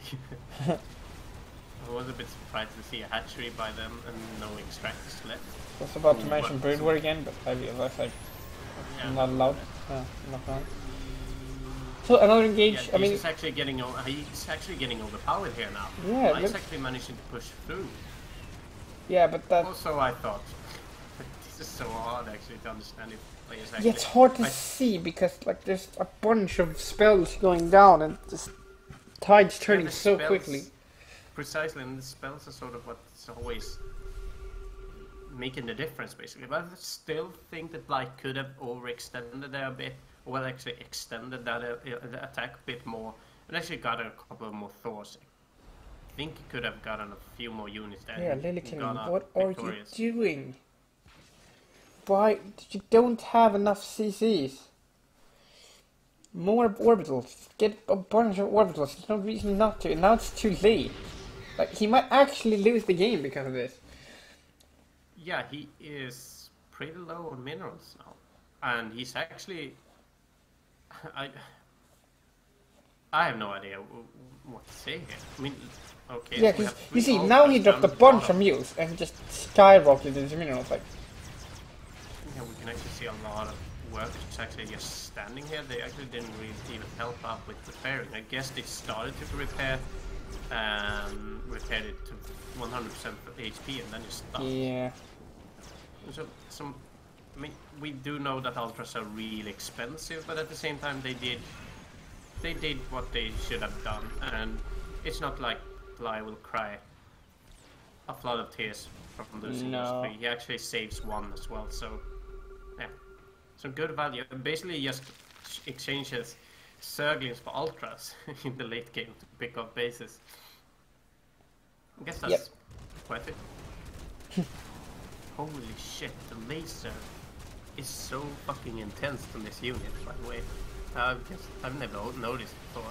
Right, so, main We engage see here, another some engage. parasitic coming It's a down. lot of parasitic bombs just going down on the entire army. And some fungal growth. But it looks like Lillekanin is gonna power through once again. Like, Yeah, I think so. The Thors are a bit. They don't really like going up towards this high ground, basically. It's such a small ramp. We actually see some infested territories here as well. Not entirely sure what they can yeah, do, looks like but Lillekanin look at Bly. has I mean, once he's- again done the more cost. I mean, Lillekanin is just making more cost-efficient trades than Bly. Yeah, it's hard to not do that. I mean, the mech units are just so much more powerful than what Bly is throwing at Lillekanin, basically. I mean, Yeah. these Hydras will die quite easily if they actually get shot at, which basically are. But at the same time, losing just one Thor is one Thor too many, isn't it? I mean, they're just so expensive. Look at how many Thors are actually going down now. They just don't trade cost effectively versus the hardest. But I actually, yeah, this is awkward because Bly is out of gas now. Bly is out of gas. But Lillekanin is out of minerals. This is ridiculous. This shouldn't happen. No, I know. It shouldn't be possible to run out of minerals with a mech army. I'm actually baffled by this. It basically has all to do with the fact that Lillekanin has basically gotten gases, getting SCVs for it, and then mining from, for example, so like over here, it's basically mining from 2 patches with 10 SCVs. Is Lillekanin actually losing this? I mean, it looked so good for Lillekanin just 2 minutes ago, and then they did that overextension, lost like 6 Thors. Yeah. Just a bunch of Hydras, and that basically got Bly into the game again. If we can say that players have gotten into the game again, as long as they have a bank, they won't really lose. And there's still a lot of minerals left to mine, there's a lot of gas left. I don't think any... As I've said like 10 minutes ago, I don't think this game is actually going to end until they mine out. Until we basically see the players not really being able to replenish their bases or their armies. Yeah, sort of looks like Bly but I think Lillekanin is kind of reaching the point where he can't anymore. But if you look at Bly, I mean, Bly doesn't really have much gas left to mine as well. I mean, he has 350 gas over here. He has like 2,000 worth of gas over here. That is the only gas he has left. If he's not getting these bases up, it would be really weird if he actually gets this base going. I mean, Lillekanin can't really... Yeah, I mean, Lillekanin does have a lot of gas available to him and minerals, which is true, but is he gonna be able to mine from it? I mean, these bases are quite safe for now. I don't really think that... And look at the count on these. This 4,000 gas here. And that's really nice. Basically the only base that has gas left. Yeah, so he has gas here, about 4,000, and then it's down to this bottom left, or well, middle left. Looks like he's gonna be able to snipe this though, but he's gonna lose a lot of the cyclones. I see you can't really afford to throw cyclones away like this. No, and I mean, even though the Hydras will die here, they are going to trade quite well, as long as he doesn't really get into a trap. Which he might be. I'm a bit curious to see now what Bly can actually do with these Hydras. How much he can actually trade. It's not ideal for Bly to lose these Hydras, but no, it's not. It really isn't. But I don't know. I really don't know actually. Yeah. So Lillekanin is gonna take back these bases. You know, like it seems like the action is concentrated on these 2 bases right now. Yeah, we can see that there's actually a lot of gas on this base. How is that even possible? I mean, this base should have been mined up ages ago. But yeah, they've been fighting next to these Naga towers for a while. I guess he's never really had a chance to... Lillekanin, why? But I'm not really sure. I think you're actually worried about the wrong player here. I don't. No, I'm not worried. I'm worried about Lillekanin, but more for his mental well-being. Like, why does he do this? Like, who knows? Maybe he just enjoys getting this far with a mech army. I mean, basically playing mech. This is a. I mean, I know for a fact he enjoys this. Yeah, but isn't this where a mech player wants to be in? Where they can basically build stuff like this over and over again. It's really nice. Because this is the time where mech can actually be utilized. It's one of the most powerful armies in the game. But... Yeah, and before like 20 minutes or something, it's just too expensive to actually get. Oh, but Oh no, the it's doors getting get caught cut like out. this. That's It's really not- bad. Yeah, I'm not really sure how that even happened. Yeah, that's... Look at it. There's no tanks here either now, so I guess Ultras together with Lynx could actually help out quite a bit. I think I should actually just put in some more Lynx to this. Still, blue flame hellbats are scary. They certainly are. Yeah, so just trading out bases right now. Like, Once again, like now Bly gets the queens, and I think you should go for this earlier.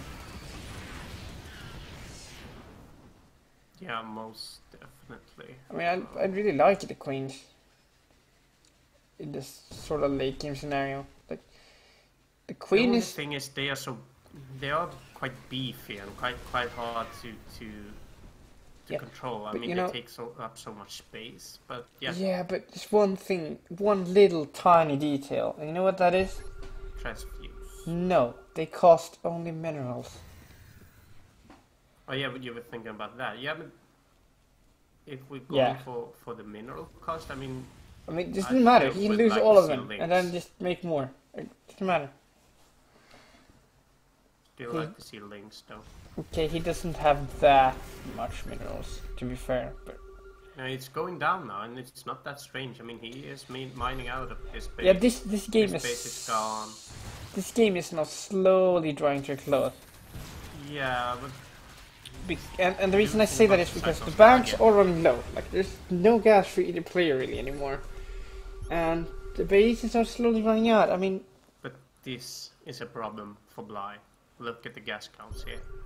Still, about 2.5k yeah, left. but if you look at no, I mean Lillekanin is kind of maxed out right now, but Bly hasn't been able to max out. So, and Lillekanin can't just throw this army away. No, Because that he can't remax anymore. So now, the reason that game might drag on from now is just the fact that no player wants to engage. Because if you lose the engage, you actually lose the game. So Precisely. Getting that hatchery on Yeah. that last shot. 300 minerals. they keep Lost. starting in and out with the Cyclops. It's kind of You risky. can But he, still catch these. I don't really understand why Bly doesn't just rush with your links there. Oh, yeah, but Lillekanin is pretty smart. He knows that as soon as Bly runs over here, he's gonna go down with another force in the bottom. So, but I mean, he shouldn't go with everything though to kill 3 Cyclones. No, and that is what it's not doing in the long run. I mean, this is how it should be reacting to this. That is basically a pretty good cleanup, even though he lost a hatchery worth of 300 minerals, which is not really something you can afford this late. Losing another hatchery here, perhaps. Oh no, you actually managed to say that one. And oh, getting a fondle off. That's good. 2 Bit hard Cyclones. to hype stuff like that now. 53 minutes, he's getting a fungal off from 2 cyclones.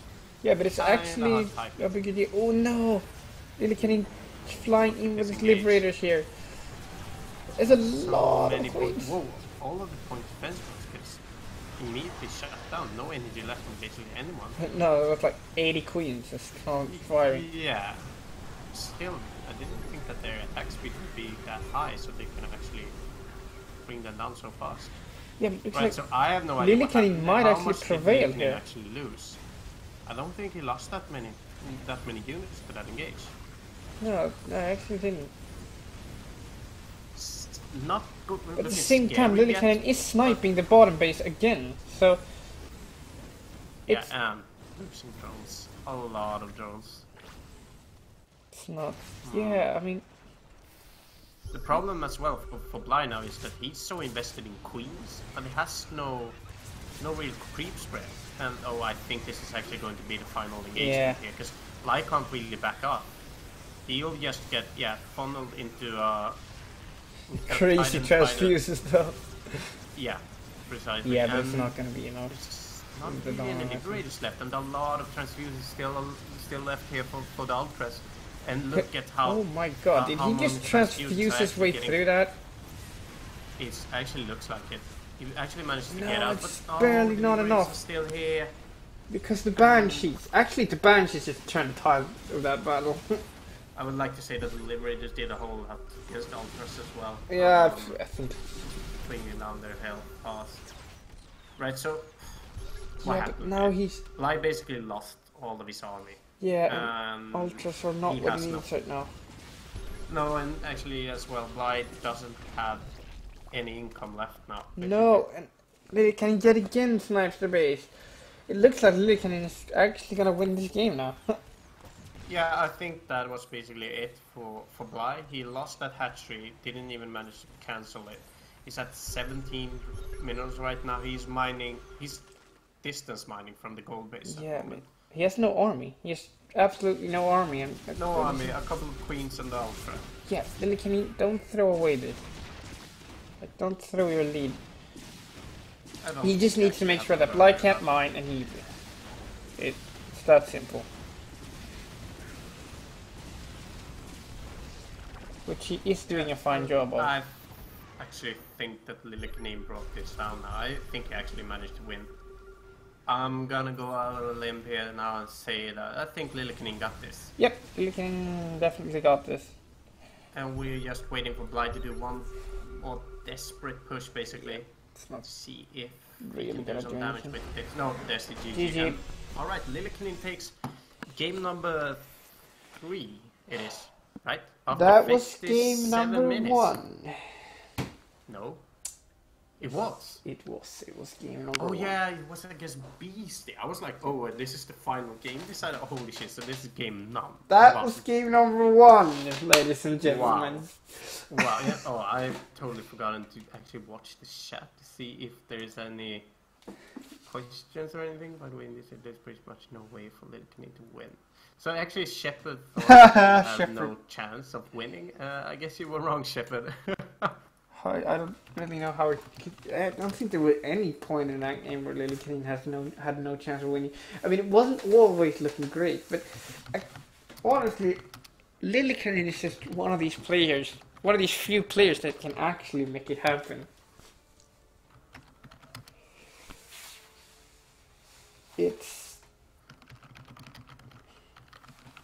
I mean, say what you want about that style of play, but he is a master at it.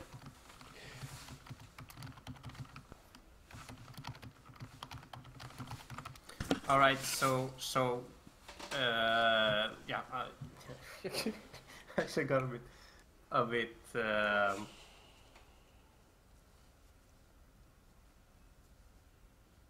bit surprised basically at what happened in that game. That was yeah. It was Right. Oh, actually. by the way, we're actually getting into the lobby for the next game here. Gonna invite you. I just, yeah. I mean, say what you want about that star, but he is really good at it. He's one of the few players right now that really is able to do it at such a high level that he really is. I mean,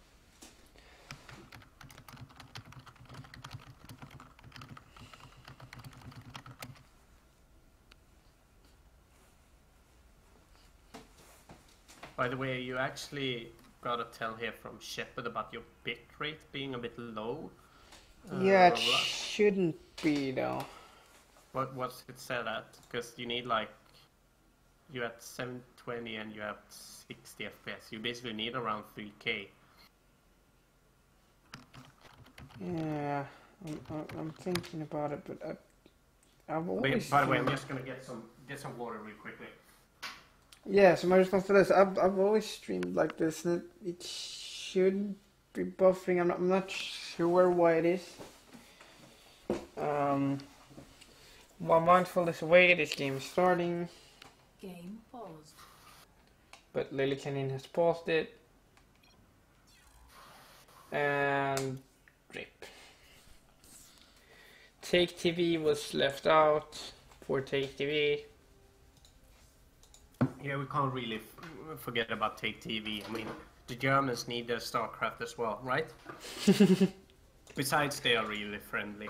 I don't see a problem with that. Right, so we are going into our lobby again. According to Shepard, it's entirely Bly's fault he lost that. I'm not sure it was though. Where was the big blunder? I mean, I think he should have. He should have. I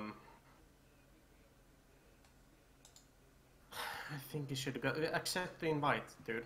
yeah, fuck. We are all waiting for you, and I'm just so worried that they start this without you. Yeah. So yeah.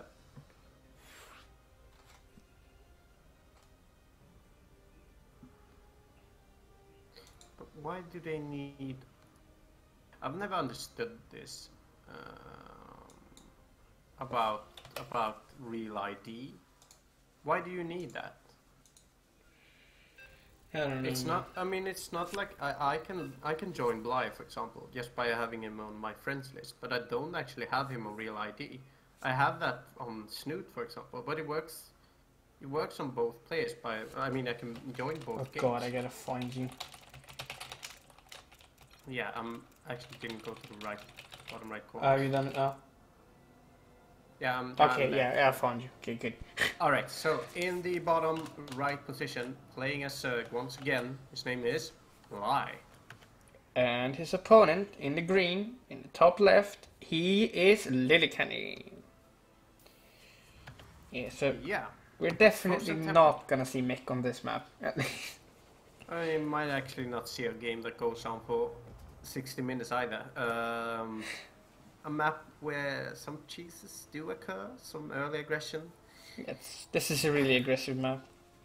Yeah, we'll probably see that. And what I'm wondering about right now is, will we see a Lillekanin that does weird stuff? And yeah, Yeah, we do. It's such a Right, so contrast. while we wait for this barrack to finish and see if Bly has any clue about it, I've seen chat people were amazed with the example that 292 workers were created. Yeah. That is quite a lot.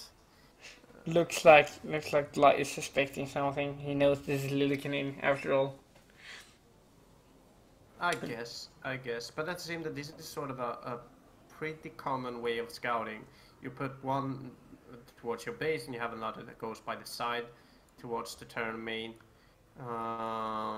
Sort of a bit like that Reddit post. Oh my I'm god. not sure if you saw that. I don't know. I think he closes his eyes and just builds buildings wherever he feels like it. Yeah, I'm gonna put one building here, one building here. Question is, will Bly actually figure out that there's two more barracks over here? Or will he not? I mean, there's actually a fourth barracks here as well. Oh, this is Lillekanin. yeah, this is Lillekanin. Yeah. All right, so the first Reaper gets This is Bly's madness. base. Exactly. This is madness. No, This is- really is Lillekanin. But I mean, even though sometimes his builds are so unorthodox and kind of bad, sometimes they're just so fun and so Yeah, he's good. he is basically. I entertaining mean, to watch. it's always entertaining, basically. But it gotta be pretty awkward playing versus a guy like Lillekanin because he's such extreme play styles. Just one game it's just the most cheesy fucking game ever, and the next game he's just, well, I'm gonna go turtleneck and we're gonna do this for an hour. Yeah, precisely. So Alright, so we see 4 more Reapers getting added. We see a bunker going down here. Yeah, this is sort of looking like a bit of an all-in, isn't it? I mean, he's yeah. looking to finish this now. He's not really backing off on this push, and it looks like it's working. I mean, there's just so yeah, many leading Reapers speed here is now. soon The done Reaper now, count- so this will yeah, but make it a still, lot the Reaper harder. count is so high. He really needs a good surround to be able to finish this, and he needs his queens. Oh, and there's the bunker. Kinda hard for Bly to actually engage into this bunker Yeah, wall but now. yeah, Wow. Right, so yeah, what we're seeing now is basically Lillekanin sieging up outside Bly's natural with a lot of Reapers and 2 bunkers. Then back home, he's just I think it's adding- one misclick from either player here could actually cost him the game. Yeah, that could have actually been a pretty bad surround there for Bly to Lillekanin's Reapers, but they actually managed to just get out by jumping up and then down again. Sniping some of these queens. This could actually just snowball out of control now. Yeah, the Reaper count is just so high now. They can basically one-shot a queen. Oh, I really like that. You see, he's actually sniping the larva with the bomb. Yeah, and it's really neat. If you look at Bly right now, he's actually floating a bit on minerals because he can't really produce anything. He needs a third hatchery actually. Wow. Yeah. He's just gonna continue to lose lava. Yeah, and there's three. I don't see how Bly is gonna snowball back from this. Scans and get a creep to him as well. So he's actually going to remove the possibility of the queens actually reinforcing his main over to his natural in a timely manner, basically. And yeah, here comes the drones now getting kills. This is GG. This is well executed by Lillekanin. Look in the end there now. He actually damages a bit as well there. Yeah. Yeah. Bye Bly. Congrats with my misclicks. Alright, so Lillekanin takes game number 2. I wonder how many of those games we could fit in that last game. Who knows? This game was how I can't actually see because my fucking thing's bugged. But how long was that game? 5 minutes. What was it, like 4 minutes, 5 minutes? Yep. So we could fit about 10. No. Could we? If it's 5 minutes, or maybe even 12. Yeah, 12. If we go for 60 minutes, then 12. Yeah. By the way, Pinkfoot said that Lillekanin is the Picasso of StarCraft, and I might actually agree with that. Yeah, he kind of is. He's just doing stuff. He's random, but you know, he's random, but he is good at just being random. Yeah, sometimes. I mean, sometimes it just really goes to hell. Yeah, it's kind of hitting Battle Cruiser. Yeah. That was just dumb, if you ask me. But I mean, today he's Picasso. I wouldn't say he's always Picasso. Yeah. Let's just go with how he's been playing today, and he's acting really solid as of now. Sometimes it just becomes a 4-year-old's finger painting. Alright, so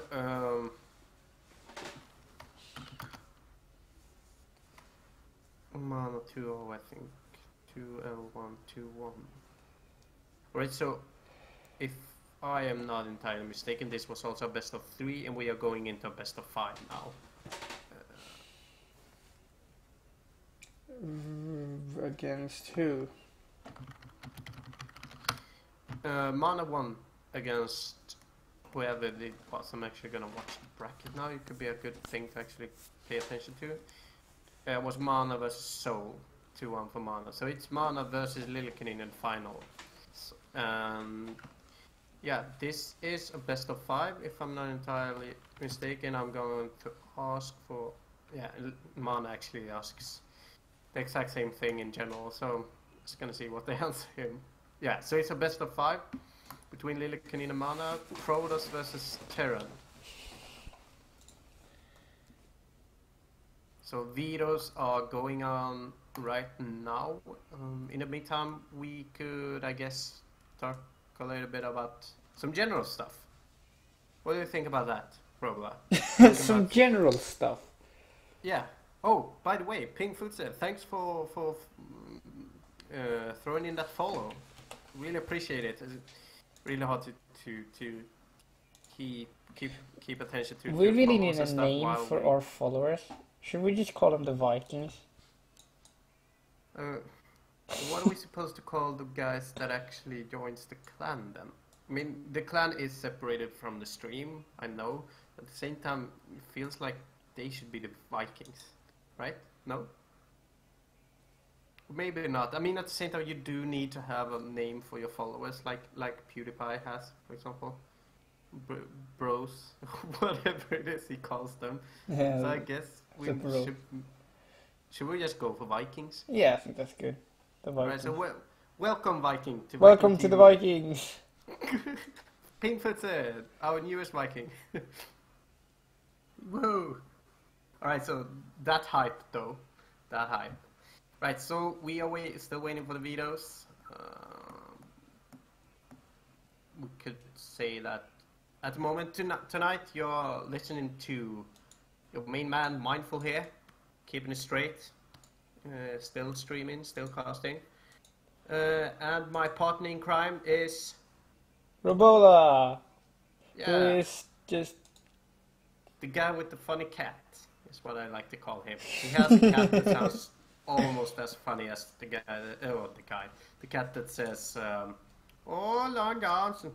He basically says that. It's hilarious. But with Lana, sometimes you can hear his cat in the background. Yep. Yeah, it cracks me up. Right, so Robla is the cat man. Normally, I have my other partner in crime, Hofferino, with me. Sadly, he could not cast tonight. He has his family over, actually. Yep. Or his parents. They are doing some moving and stuff, I think. Yeah, So, it's like doing yeah. real life stuff or whatever. I wouldn't know. Yeah, he has a lot of real life stuff. I wouldn't know. Sometimes. I don't have a life, so... No, neither do I, sadly. We are two depressing fucks. Even I know that. Still, we're having Just fun online. reminisce about Brood War and... Yeah, precisely. It's kind of sad. Still, it's not that. No, it's not sad. I mean, Brood War was good. Was really good. Yeah. So, I mean, it's not... But we shouldn't talk about Brood War while in the middle of a game, because there's actually a lot of players now, or nowadays, that actually doesn't really know that much about Brood War. Yeah, but that's why we educate them. Yeah, but they aren't really getting educated when we are No, going it's- for like these small, like tiny little things that people doesn't really know about. Like, yeah, do you know that old Zerglings that could kill Marines? Ha ha ha. Or like, yeah, I really love the old Muta micro with the Overlords. They don't know what that's all about. No, but that, Sadly. we could teach them. So the Muna Micro, what you used to do was you... No, stop. I'm not even sure if anyone is really interested in it. I mean, it's StarCraft 2 now. Well, StarCraft 2 needs all the hype it if they're not, they're gets, just... basically. Okay, I was about to say something terrible. Yeah, you shouldn't really say anything bad about our viewers. That is No. not how you keep a friendly attitude towards your community. So yeah, if you don't like Brood War, it's okay. Yeah, It's but even okay one if you thing I like, don't like, miss about playing Brood War, though. Overwatch and stuff. It's okay if you do that also, as long as you love StarCraft. It's okay. The only thing I don't want to hear about is League of Legends. Nothing about League of Legends Or Russians. or Russians in general. Yeah. Should probably drop that though. Yeah, let's drop that. In other news, the ladder revamp is coming tonight. Yes! Oh yes, it's gonna be freaking legendary. Yeah, actually, Mindful and I watched the video with David Kim on voice, and we screamed like little girls. And that is not... I'm not making that up, that actually happened. So... something fun to think about. But I mean, we're going to be able to see our MMR. Oh my god. The funny thing is, we're gonna see what our MMR has been this entire time. No. I'm so excited about this. Yeah, so am I. I'm actually a bit nervous. Yeah, StarCraft will never be the same again. What's going on? What is gonna happen? Maybe StarCraft just explodes. 1 billion players. Boom. Face. League of Legends goes down in flames in a week. Everyone jumps on the ladder revamp train. Hypoo! Maybe not. Maybe not. But still, at least for me, I'm actually already getting more motivation for playing ladder. I mean, for me, practicing the next season's maps before the next season has started, that hasn't happened since Wings, where I played in the beta, basically. That is when it happened. 'Cause I was Really? practicing before the real game came out. Yeah, So, I mean, at least it worked for me. I didn't actually have play in my the beta. mojo back. There's a lot of players that I've talked to that has their mojo back as well. Yeah, I mean, I did it for the first time now as well. Just playing the new maps before they came out. Yeah, which, by the way, I'd love to play some maps after this if you're up. Not that we should talk about this on stream, I guess. That is what you. But you should go. Yeah, what are you going to do after the stream? Would you like to play some? Yeah. You can't come, viewers. Yes, no. But for you and me. Oh, by the way, never mind, guys. Never mind, Robla. We are now going into the lobby. Yes. Time to hype it up. Time to see some good. Actually, you shouldn't hype it too much because Lillekanin hates this matchup and he's just gonna rush every single game. Sorry. He does? Yes. I had no idea. Yep, he does. He's not like this matchup. Well, that's sad. Yeah, a lot of high-level players say that they struggle a lot in TVP. And I don't know. I don't necessarily agree, but I think I'm not as good, so I can't say. Maybe they're right, maybe they're not. Alright. Are you in the lobby? Yeah, you're in the lobby. I'm in the lobby.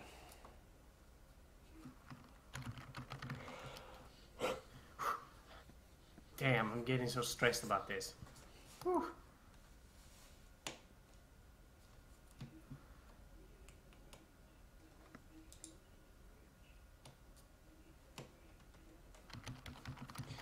Where's the maintenance, actually?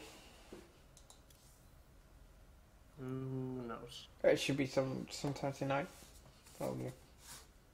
Alright, so if you look at the lobby right now, I'm on top because I'm the best. Yep. Because I'm the best caster, basically. And that's So, why I'm on top. This Nothing is the else. best of 5? Yeah, but it Yeah. is. But Okay. listen, I'm first in lobby, so that means that I will be on the first Yeah. button where you try to find me. Third. Yeah, third. Yeah, third. This Anywho, first is- we are going in. We are going in. This is the finals, and I'm hyped because I don't really know why, but I'm really hyped. I think it has to do with the fact that we talked about the ladder revamp. You just get... Oops, wait. Okay. Yeah. Alright, so we...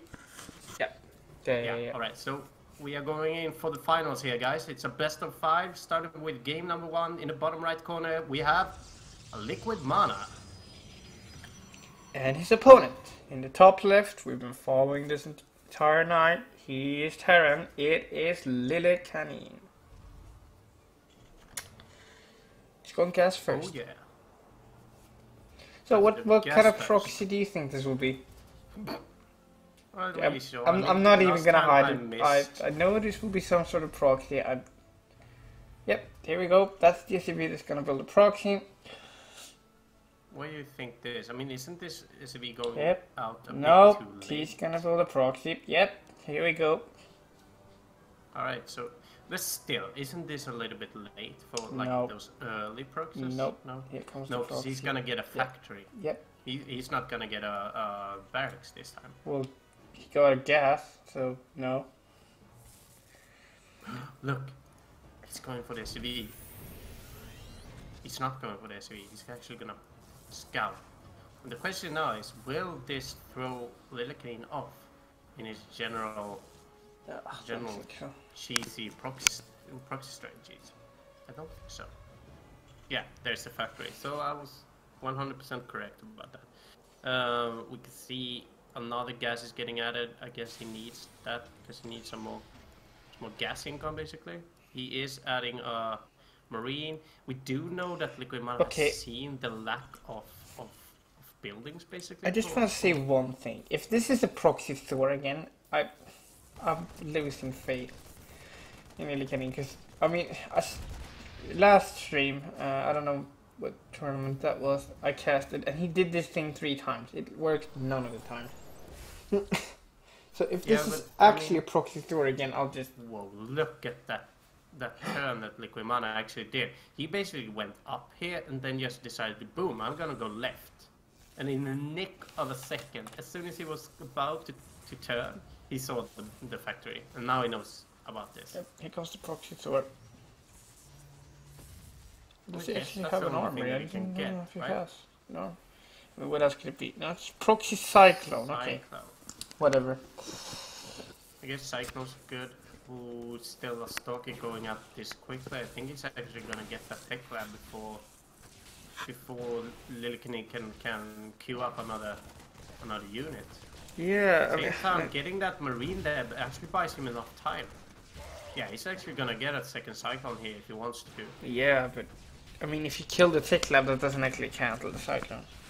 No, but the next one. I was talking about queuing up another. Okay, well, Yeah, but he's actually getting tank. Okay.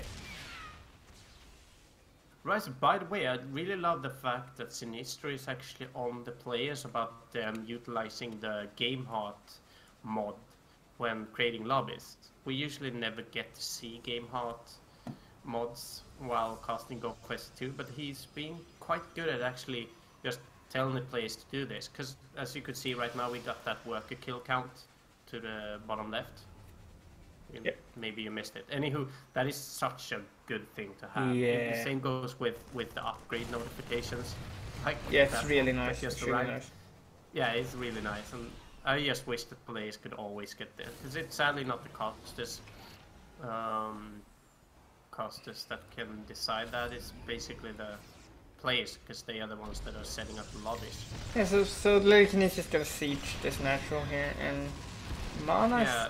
is the first Immortal is coming out, and this is sort of the problem with these sort of early mech pushes, or whatever you want to call them. But okay. Yeah, No, this I is mean, just getting even totally though shut he's- down. Or is it though? Oh, if he loses Oh, that yeah, many back, it's- he actually does that. But oh my god, look at the low health from these stalkers. Still, an immortal here as well now. Yep. And yeah, this early push, it's... Rip any almost factory shut down. unit you want to make, Yeah, basically. because Immortals counters everything in the factory. Exactly. By the way, have you put in best of 5 to the bottom left? Yes, I have. Yeah, cool. I can't see that, so that is why I'm asking. Sorry for that. Yeah, so Lillekanin goes in for a second push here now. We do see a Liberator here actually that brings down that shield at once. Yeah, he needs to be really careful about that Immortal. I just don't think Yeah, he's gonna be able to do this. I'm not entirely sure. I mean, he could power rating right now, but... Alright, so taking that tank basically sets off Lillekanin a bit, because Yeah, Mana's right really now patient. he is in a bad position here, because Liquid Mana can basically, yeah, just snipe that GG. Liberator. Alright, First so game goes first game- to Mana. Yeah. Right, so I guess the scouting basically was what Yeah. made them, what made Mana actually being able to hold that. He knew what he had to get in order to hold, basically. Yeah, that was just a flawless hold by Mana. I'm not sure. I'm not convinced by that build.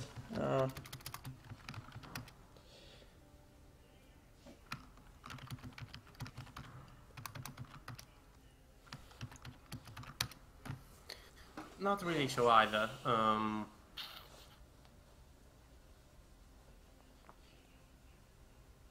Right, so we are going into game number 2. This is on Ruins, if I remember correctly. Yep.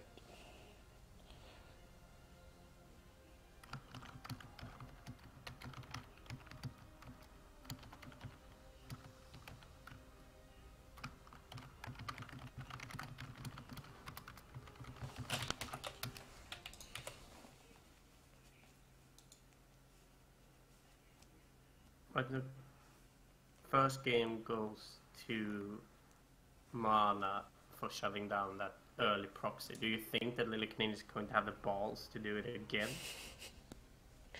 Yes, I actually really do. If this was any other player, I'll be like, no. But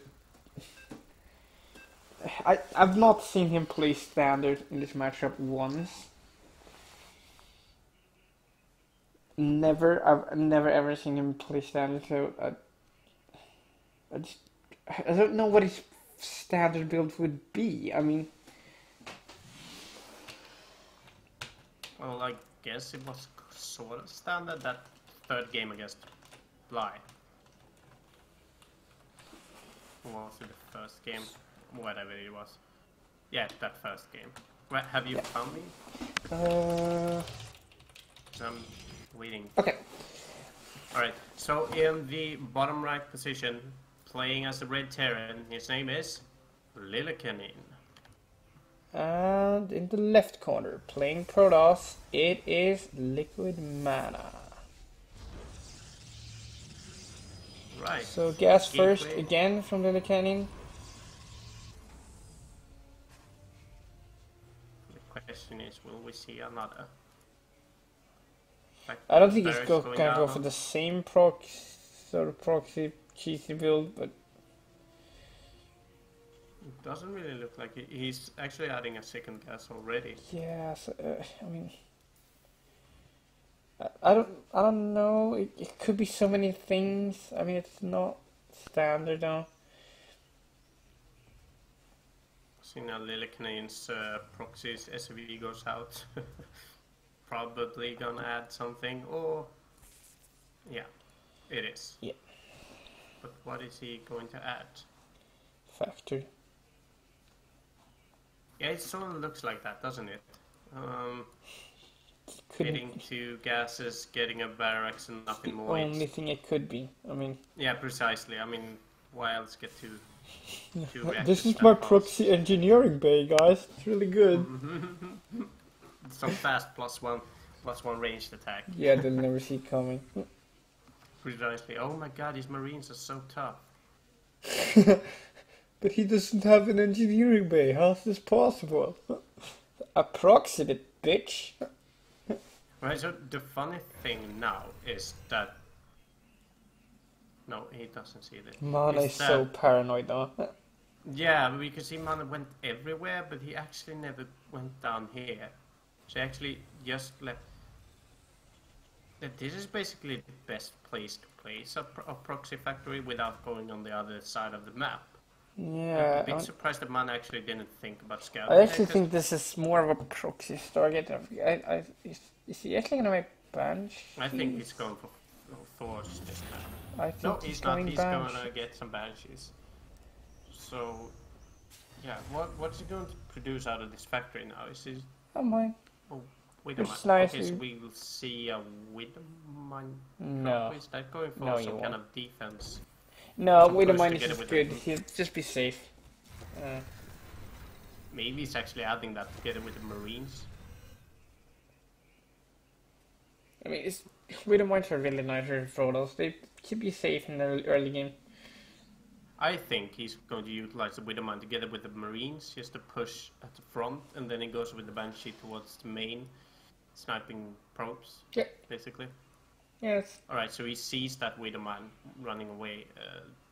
The way that Widowmine ran, Mana could have figured out that he had buildings over here, but that is if he actually looked at the probe just in that second. And that might not have been what he did. You can see that he goes out with an observer now, tries to spot that Widowmine. The Widowmine is actually going for... Oh, he's actually just gonna shut down a third anytime soon. Just denying any probes that get close. First Banshee's out. At the same time, I mean, Amana already has an observer, which will help a lot with this cloaked Banshee. Oh, Lillekanin is actually bringing down the rocks, so he wants to feel safe at home, basically. This is something that Mana actually spots as well. Some War Prism shenanigans is actually going to start quite soon. Maybe he's actually going for an immortal drop. Mortal drop. Yeah, that would be fun. I mean, yeah, this is basically just a rally point, I guess. Yeah, he's going to go for an adept drop. Yeah. I think it's the better choice. I think it's in control.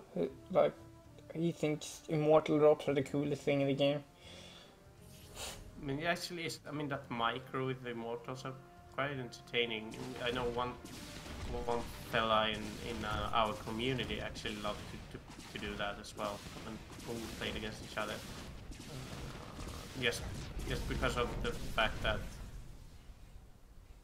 immortals are just so good at killing stuff. They have a lot of damage actually. So, well, some good actually shutdowns here from Lillekanin. Oh, I thought it didn't that really would work be though. what he did. No, exactly. And Oh, but he did manage to get the warp vision. Yeah, to get it with a Raven and Sentry gun, he actually managed to do that. So Lillekanin is actually shut down mining at Manus Natural. At the same time, he shut down this drop by sacrificing a few workers. Actually lost 12 workers there. Yeah, so that's kind of a big deal. Yeah, compared to Manus 5, that is quite a lot. As we know, while Terrans do have mules, what Prowlers have are chrono boosts. That really helps with churning out a couple of workers if you lose a couple. So the worker count will, I mean, it will go in Man's favor if it continues like this, but right now the place is actually even for workers. Yeah, I mean, it really comes down to what. I mean, Lillekanin didn't really do any damage, but. Is Lillekanin going to scam this? He actually doesn't. It's a good solid micro. Yeah, very nice micro. Yes, barely avoiding that with a one Yeah, jump. but they're kind of equal in worker count, so... Whoa, that is nice. Shutting down that lockdown by utilizing the warp prism. Just barely trying to find that sweet spot next to the overcharge pylon. Does not succeed with that. Right, so Mana is going in now. He is going to find these two production facilities. Yeah, he's shutting going to be them able down. to shut down it all. So he's actually even going to bring down the starport. Yeah, that's a really nice pickup actually, from Mano. Or he does not. Oh, he didn't Yeah, it's actually. good to bring down the tech labs, that's for sure. I mean, still, shut down. We do see a reactor coming in now, though. So, perhaps not that big of a loss. Looks like he wants to churn out some Liberators, or Yeah. perhaps Medivacs instead. I think Liberators is the better choice here. I mean, he is going for a mech army. Yeah, he is, isn't he? I mean, he did add an engineering bay, but that is probably for turrets. I don't know what Lillekanin has against Marines. And like barracks in general. More than it's really boring. Okay. I mean, I can understand Terran plays. I highly wanna go disagree for with that. bio. Well, I mean, I can understand why Terrans doesn't want to go for bio. I mean, it's just basically what you always do nowadays. It's sort of like Well, the yeah, but budget situation. it is a fun unit composition to play, honestly.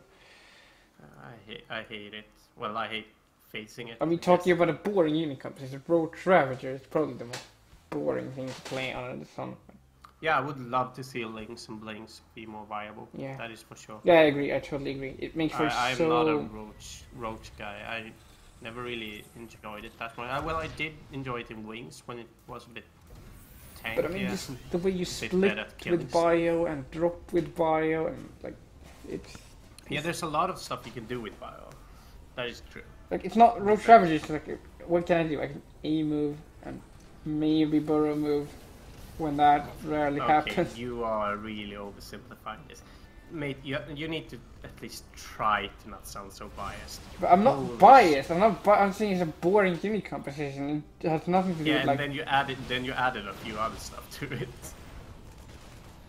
But I mean, just like I agree with you. That said, like Ling Bling. I agree that would be much more interesting to see because there's a lot of intricacies to Ling Bling and a lot of things you can do, especially with like mutilates and stuff.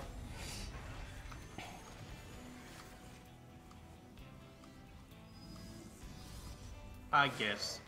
Alright, going back to the game, Blue Flame almost completed. Yes, Is that, that's an interesting choice. I mean, I guess... but it will only really work if mana makes a lot of adept, and Yeah. mana shouldn't make any adepts. I mean, when he sees this mech army, he should just go pure stalker and maybe get some immortals. We did see a lot of use of that point defense drone there.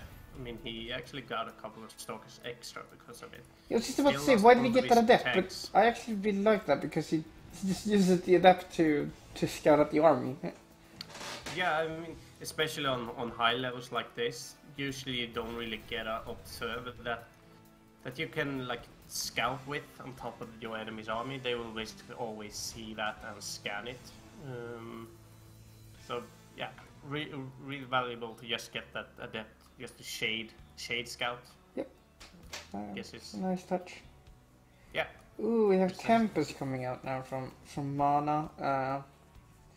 So yeah, I mean, I just don't like this mech style versus Protoss. A lot harder to do. Yeah, It's just so much easier for Protoss to find units that works. yeah. I mean, They just Stalkers are good. Zealots are just removed from the table. Could get a couple of Immortals. They are always good. Sentries, I guess, is for force fields. Not letting those blue flame Hellions get to your army too fast. And then, yeah, in the long run, just get a couple of Tempests that can basically get tanks, get shit done. yeah. So we see these Tempests just are gonna start taking pop shots. As long as he micros these Tempests well, he shouldn't lose them. No, I mean, I think But that army from Lillekanin is actually quite big. Quite precisely. He actually was, I'd say, a bit out of position with his Tempests. But actually, it doesn't really look like it. Now it's actually starting to look better for Mana, because if you look at the way it is right now, he Yeah. can't really push in without Yeah, I don't know if this losing is a gonna lot be of enough. He is losing 2 Tempests here. One Liberation Zone going down, another Liberation Zone going down. Mana Yeah. blinking out of it, but there's a lot of stuff here from the Terran army.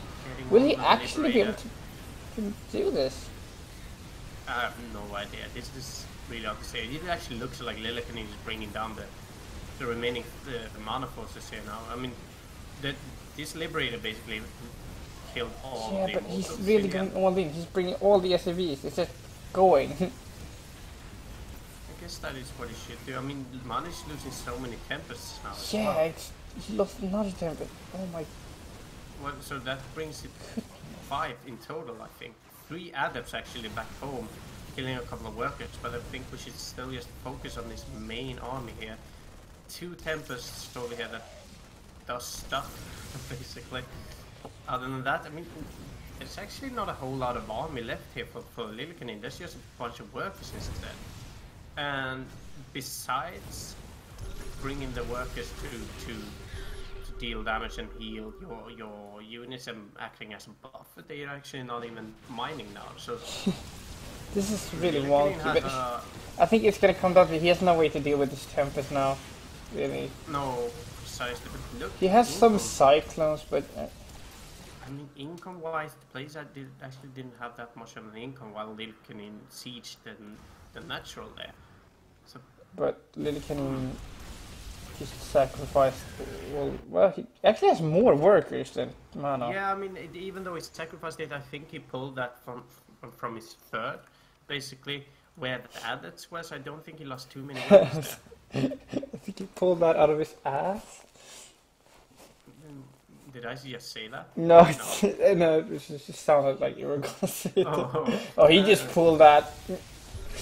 yeah, he just pulled 20 SCVs out of his ass, basically. Just went for it. Yeah, normal stuff that mech turns does, basically.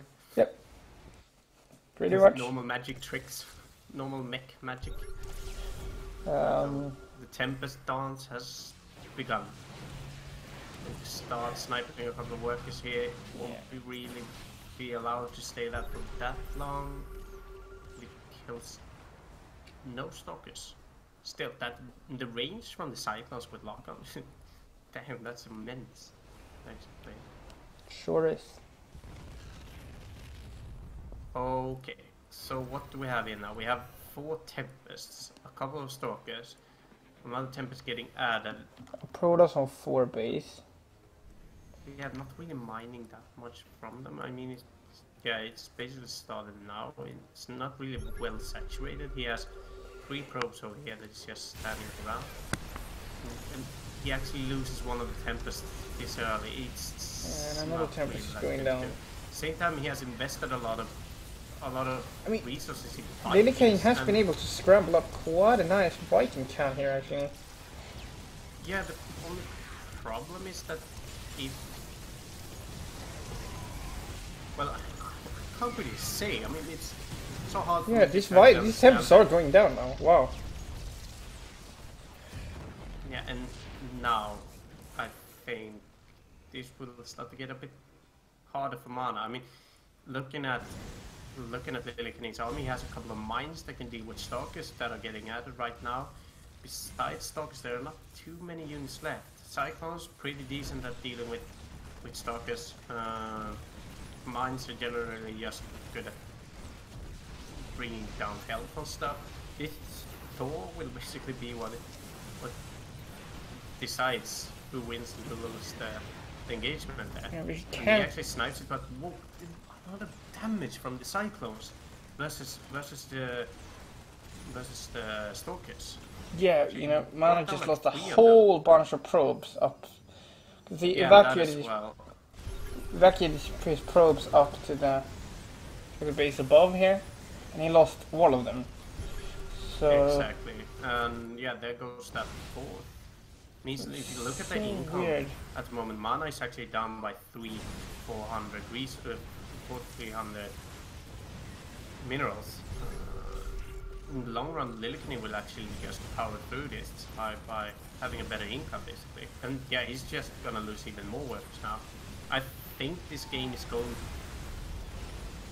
start looking better and better for Mana, basically. And yeah, that's the GG. So yeah, Lillekanin equalizes. He equalizes with a mic. Oh yeah, I mean, it's interesting. I mean, it's actually quite remarkable what Lillekanin is able to do.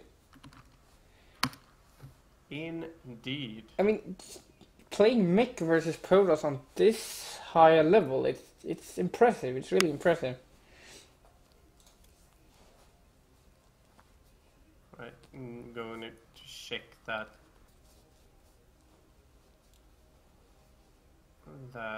chat real quickly. We don't actually have any chat interactions right now. I'm also going to quickly check the view count. We're at 22 viewers right now. We've basically been at around 20 to 25 tonight. A bit disappointed with the amount of viewers we could actually muster, but at the same time, we also do have a lot of competition tonight. Yeah, there's a lot Everyone of wants to cast the monthly finals, basically. There's a bunch of casts here tonight that are actually not that common when we cast the weeklies and Thursdays. Yeah. I guess that is why as well. And also, I guess some people actually already have their favorite casters that might not dare to make the jump over to Viking TV just yet. But have no fear, in time we'll get you all. With the help of Robla and his funny jokes. Right, Robla? You're a funny guy. Yeah. Sure, whatever. Yeah, funny guy. Funny guy Robla. I actually didn't say that ironically. I actually think you're quite funny. Sometimes. Oh, when no. you don't rage. Yeah, I have a tendency to do that. Quite Yeah, a salty sometimes. individual. Sometimes. Okay, so now we play the waiting game. Lillekanin is actually not ready right now. Might need to get some water or something. I know I did last game. Could actually use more water even, but I'll just get that. Why not? Yeah. Yeah, I'm really. By the way, how noticeable is this? Can you hear me getting water right now? Yes, I can hear you getting water right now. Is it super annoying? No, it's not too bad. Okay, that's good. Do do do do. Do do do. Okay. Okay. All right. Any other news? Got any fun stuff to share with us tonight? I guess. I don't. I don't know. I don't. Whoa. No. That started though. Yeah. I was genuinely really caught off guard there. I cannot see that. Let's Sorry. Right, still waiting for Lillekanin. Still needs to get some more water or something. I'm just coming up with weird explanations to it. We actually have no idea what it's doing. Did you hear about that? China is laying claim to some random island, and some other countries disagree. I don't know. Isn't that old news? Like I mean, they've been in a dispute over a couple of islands. Yeah, but this is some new island, I think. All right, so adding a few more islands to the claim list. Maybe I should get in on that action as well. Yeah, just Mindful. claim I some kinda island. think this island is mine. I mean, it has trees, and I like trees. All right, Lillekanin is ready. We are going into game number 3 as soon as mana press There is actually starts. one piece of unclaimed land on Earth that is not Antarctica, and that's because you're not allowed to claim Antarctica. And that is What is that? That's in the Saharan Desert, actually. Oh, well, I ain't gonna claim that, that's for sure. You can have your Sahara. Ooh. Too hot. Too much sand. Yep. Alright. In the bottom right corner, playing as Terran, his name is Lillekanin.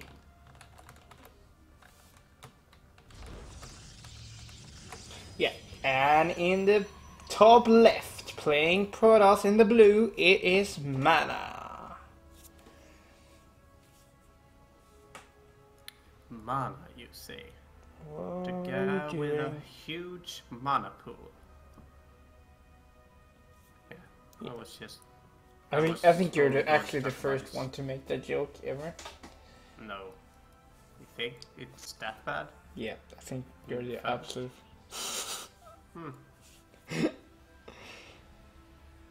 By the way, it's kind of funny that his name is Liquid Mana. Like, alright, so there's liquid mana. Is there any solid mana as well? I mean, I've always thought of mana as being liquid, or it's some kind of essence, isn't it? Mana, something you can convert into magical spells. Yeah. Right, this was not interesting for you at all. That I can no, hear. You don't it like was, mana. It was unique. Well, I am unique. That is what my mama always told me. You're a unique snowflake. Don't call me snowflake though. That just gets weird. So Lillekanin- whatever, he's scouting out or something. I don't know. Yeah, Lillekanin is getting scouted, adding a factory. Man knows about it. This is not a factory that is proxied, so yeah. Still, it was also open, so I don't think Lillekanin has actually realized that buildings can actually go in your actual base. that- Yeah, precisely. Oh, I can actually SimCity back here, and not right next to my opponent. Like placing a starport over here to get some battle cruisers. That game will forever haunt me, Yeah. even though I wasn't even the one casting it. So it looks like yes, 1-1-1 builds. I still not added a gas yet. Isn't it supposed to had gas now. Yeah, it's weird. No second gas. It's really weird. I mean, I guess it's not weird if he's just creating Hellions here. Maybe. But why is he though? I mean, I don't know. I mean, Lillekanin is saving a lot of minerals. Is he supposed to gather? Yeah. Yeah, it's a second. I don't know if this is some I was sort gonna say of... fourth. I don't know if this is some 3 sort of minutes just in. safe overall opener. And then a medivac. Like, what does he do? What is that medivac supposed to accomplish? Is he gonna drop? He's like kind of weak drop. No one knows. This is the fun part about Lillekanin. No one knows anything. There's a medevac here now. Marines, there's Widowminer, Hellion. He's opening all cans of whoop-ass at the same time. Just taking a sniff out of everyone. Basically. Just maybe he does this to... Okay, he's actually going for Marine Widowmine drop. That's pretty standard. Yeah, I mean that's pretty Weird standard, but timing, this though. build is weird. Yeah, well, how about the timing? Isn't this a kind of a weird timing of it? It's early, but it's like, if you do this, I think you might as well could just do the TVC, like 12 Marine with my drop. Yeah, and it's also hurt his economy quite a lot. I don't with doing I the don't way he really did. see the point of this. I guess if it catches the Protoss off guard, I guess it can do a lot of damage, but I don't know. I'm not GM, so shouldn't speculate too much. Probably a good reason for this.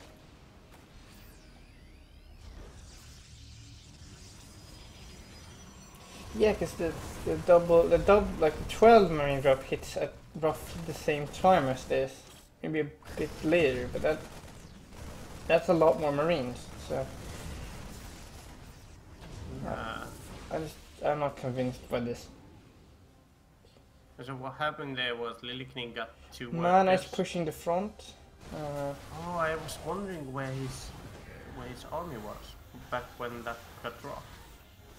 Right, so this drop is not, or should I say push, it's not really something, yeah, Lillekanin can deal with. Just look at the work count.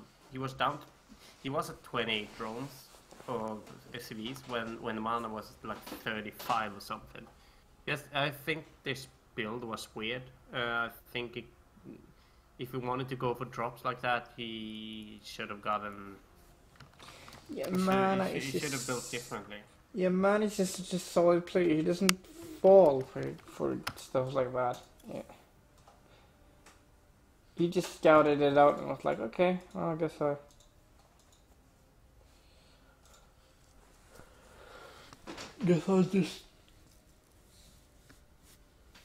I'll just handily hold off this. No big deal.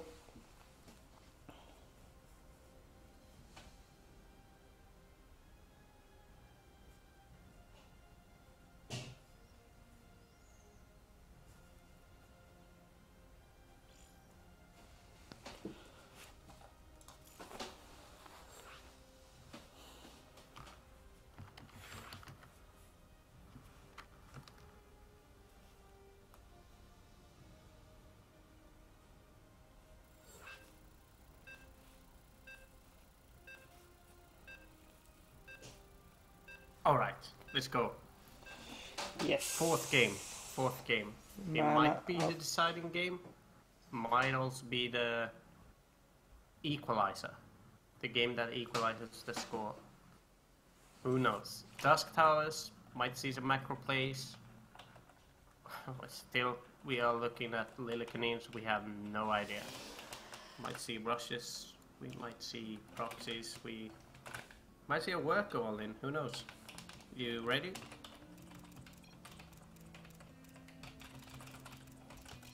Yep. Alright, so in the bottom left corner, playing as the blue Protoss, his name is Mana. And his opponent, the cheese master himself, he's playing Terran. It is Lillekanin. Cheese master. I'd say the cheese proxy unorthodox build master. Yeah. AKA Picasso of In other words, hipster. In other words, Lillekanin. I'm sure he wears like pink jeans and Yeah, come up with something real hipster now. Pink jeans. Yeah. That's pretty hipster. It hasn't been done yet. Pink jeans.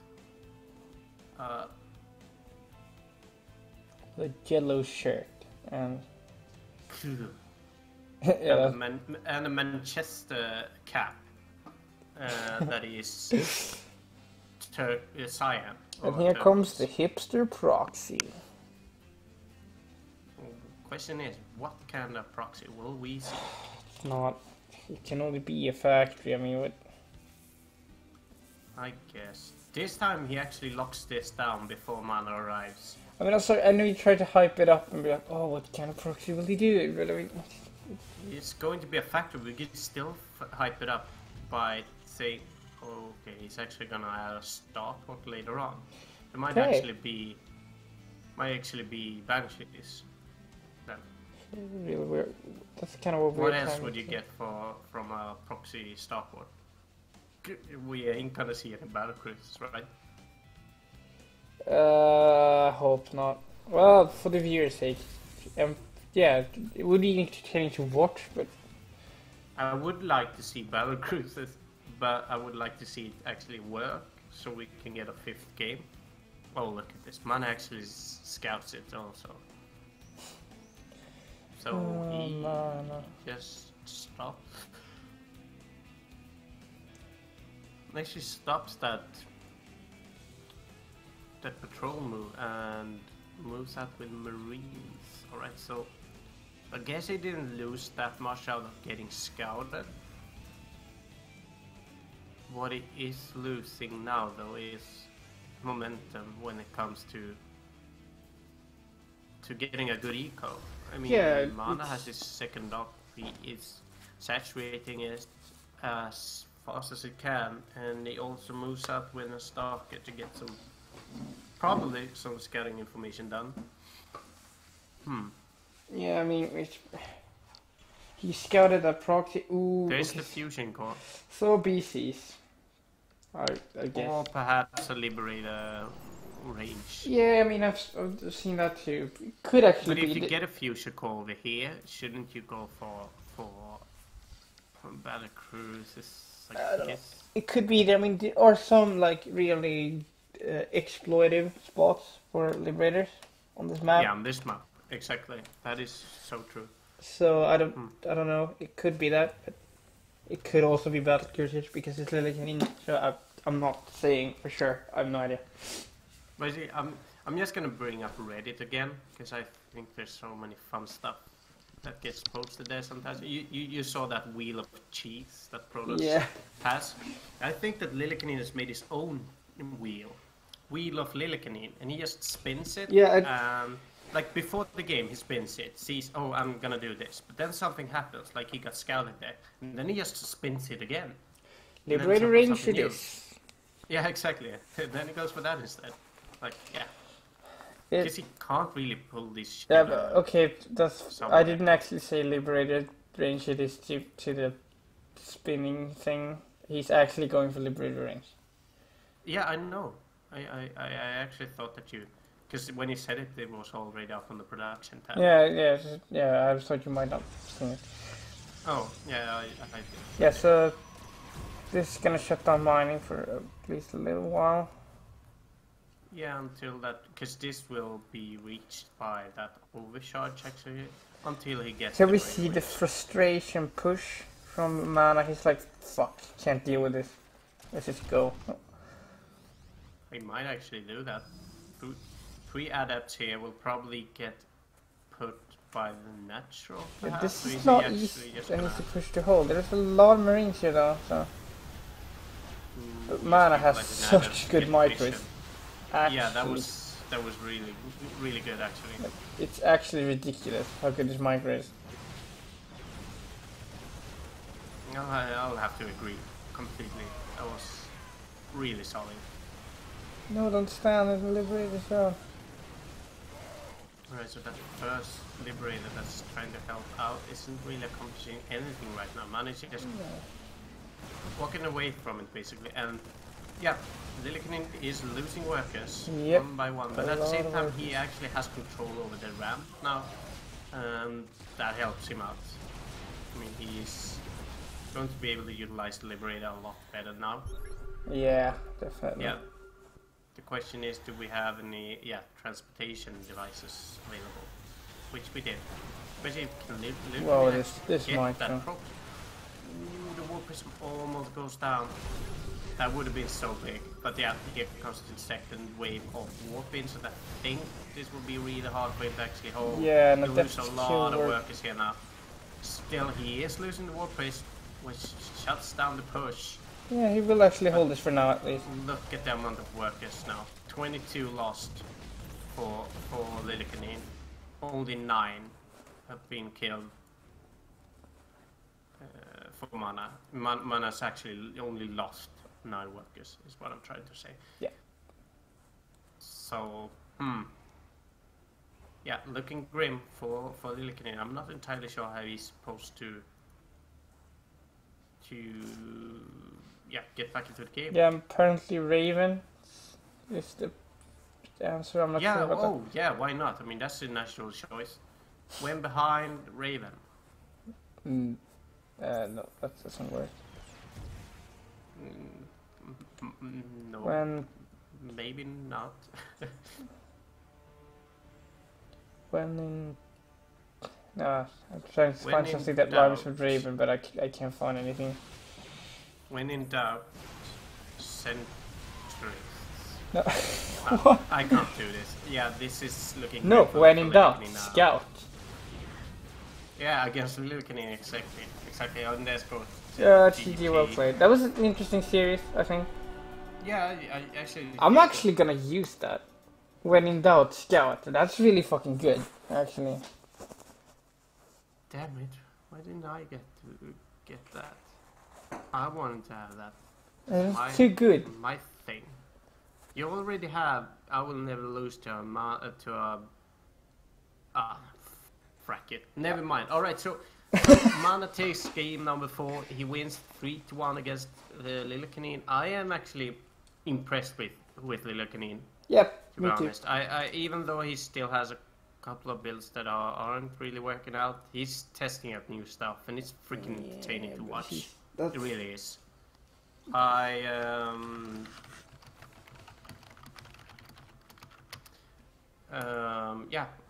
just. That was an I interesting really enjoy series, it. especially the Bly one was really cool. The mech game, I actually enjoyed it. It was a bit long. 60 minutes. It was, one. but it was really interesting and a really back and forth game, and making the mech work versus Mana on, was it Ruins? I think it was Ruins. Yeah, it was also really cool to see.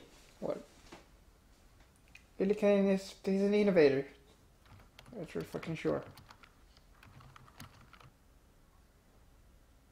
Yeah, I really enjoyed it. I don't think we should prolong this any longer. It's been a long night. It's been an entertaining evening for sure.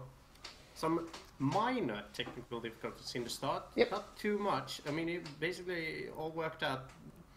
Besides some red screens at the start, and my internet going down for like half a minute, which was also really weird. But Yeah. besides that, I think everything worked out. Yeah. I think both the microphones are quite alright right now. I haven't really seen anyone being that annoyed about them. People have only been having a good time, I think, looking at the chat. It's been a good night. Seeing a new follow, which was always nice. Thanks a lot for that. And Yeah, as I said before, the view count has been a bit lower than normal when it comes to Go4SC2 nowadays. Still, we are competing with a lot of big streamers, so yeah, nothing too surprising there. Yeah, still some stuff in the works in the background. Can't really get into that yet, so I will not tell you any more about that. If you want if you appreciate the cast, you could follow us on Twitch, or if you want to know more about us, you can visit our webpage on vikingtv.se. We are also on Twitter on Viking TV Sweden. Yeah, and that's all for the social media, I think. If you want to donate or subscribe or anything, there are some links in the profile description on Twitch, if that is something that floats your boat. Other than that, thanks a lot for joining me tonight, Robo. Yep, it It's was always- a pleasure as always. Yeah, thanks a lot for saying that. It's always nice when you can help us out here Yeah. when one of us are busy with other stuff. Let's just not hope that it gets too often. I mean, I can still understand if you're not interested in casting too much. I enjoy it. Still, I think we are having a really good time, and it works out really well. I haven't really heard anyone having any issues with you. No. Yeah, some issues with my technical abilities, which I actually agree with. I'm not the most technical person, but I think my casting is decent. So Yeah, I don't have anything to complain about, at least. yeah, but if you do, please let us know. Yeah, exactly. If you have any feedback about our casting, about the general layouts, about how we act, or anything at all, basically, just drop us a line on. If on Mindful's Twitch. jokes are too cringy, okay.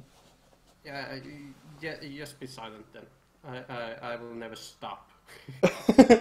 Like Nah, I'm liquid kidding. mana. I could tone that down a bit, I guess. Going for if it gets too much. A long ramble about liquid mana. Liquid and solid mana, yeah. Right, Yeah, everything is whatever. done. I think we've thrown out all the last minute details that we want out there, all the information that needs to be said, social media links, whatever. Right, thanks a lot for tuning in tonight, guys. Love you all. Thanks a Yeah, lot for it's been a great showing time. interest in Viking TV. See you next time. See you. Bye bye.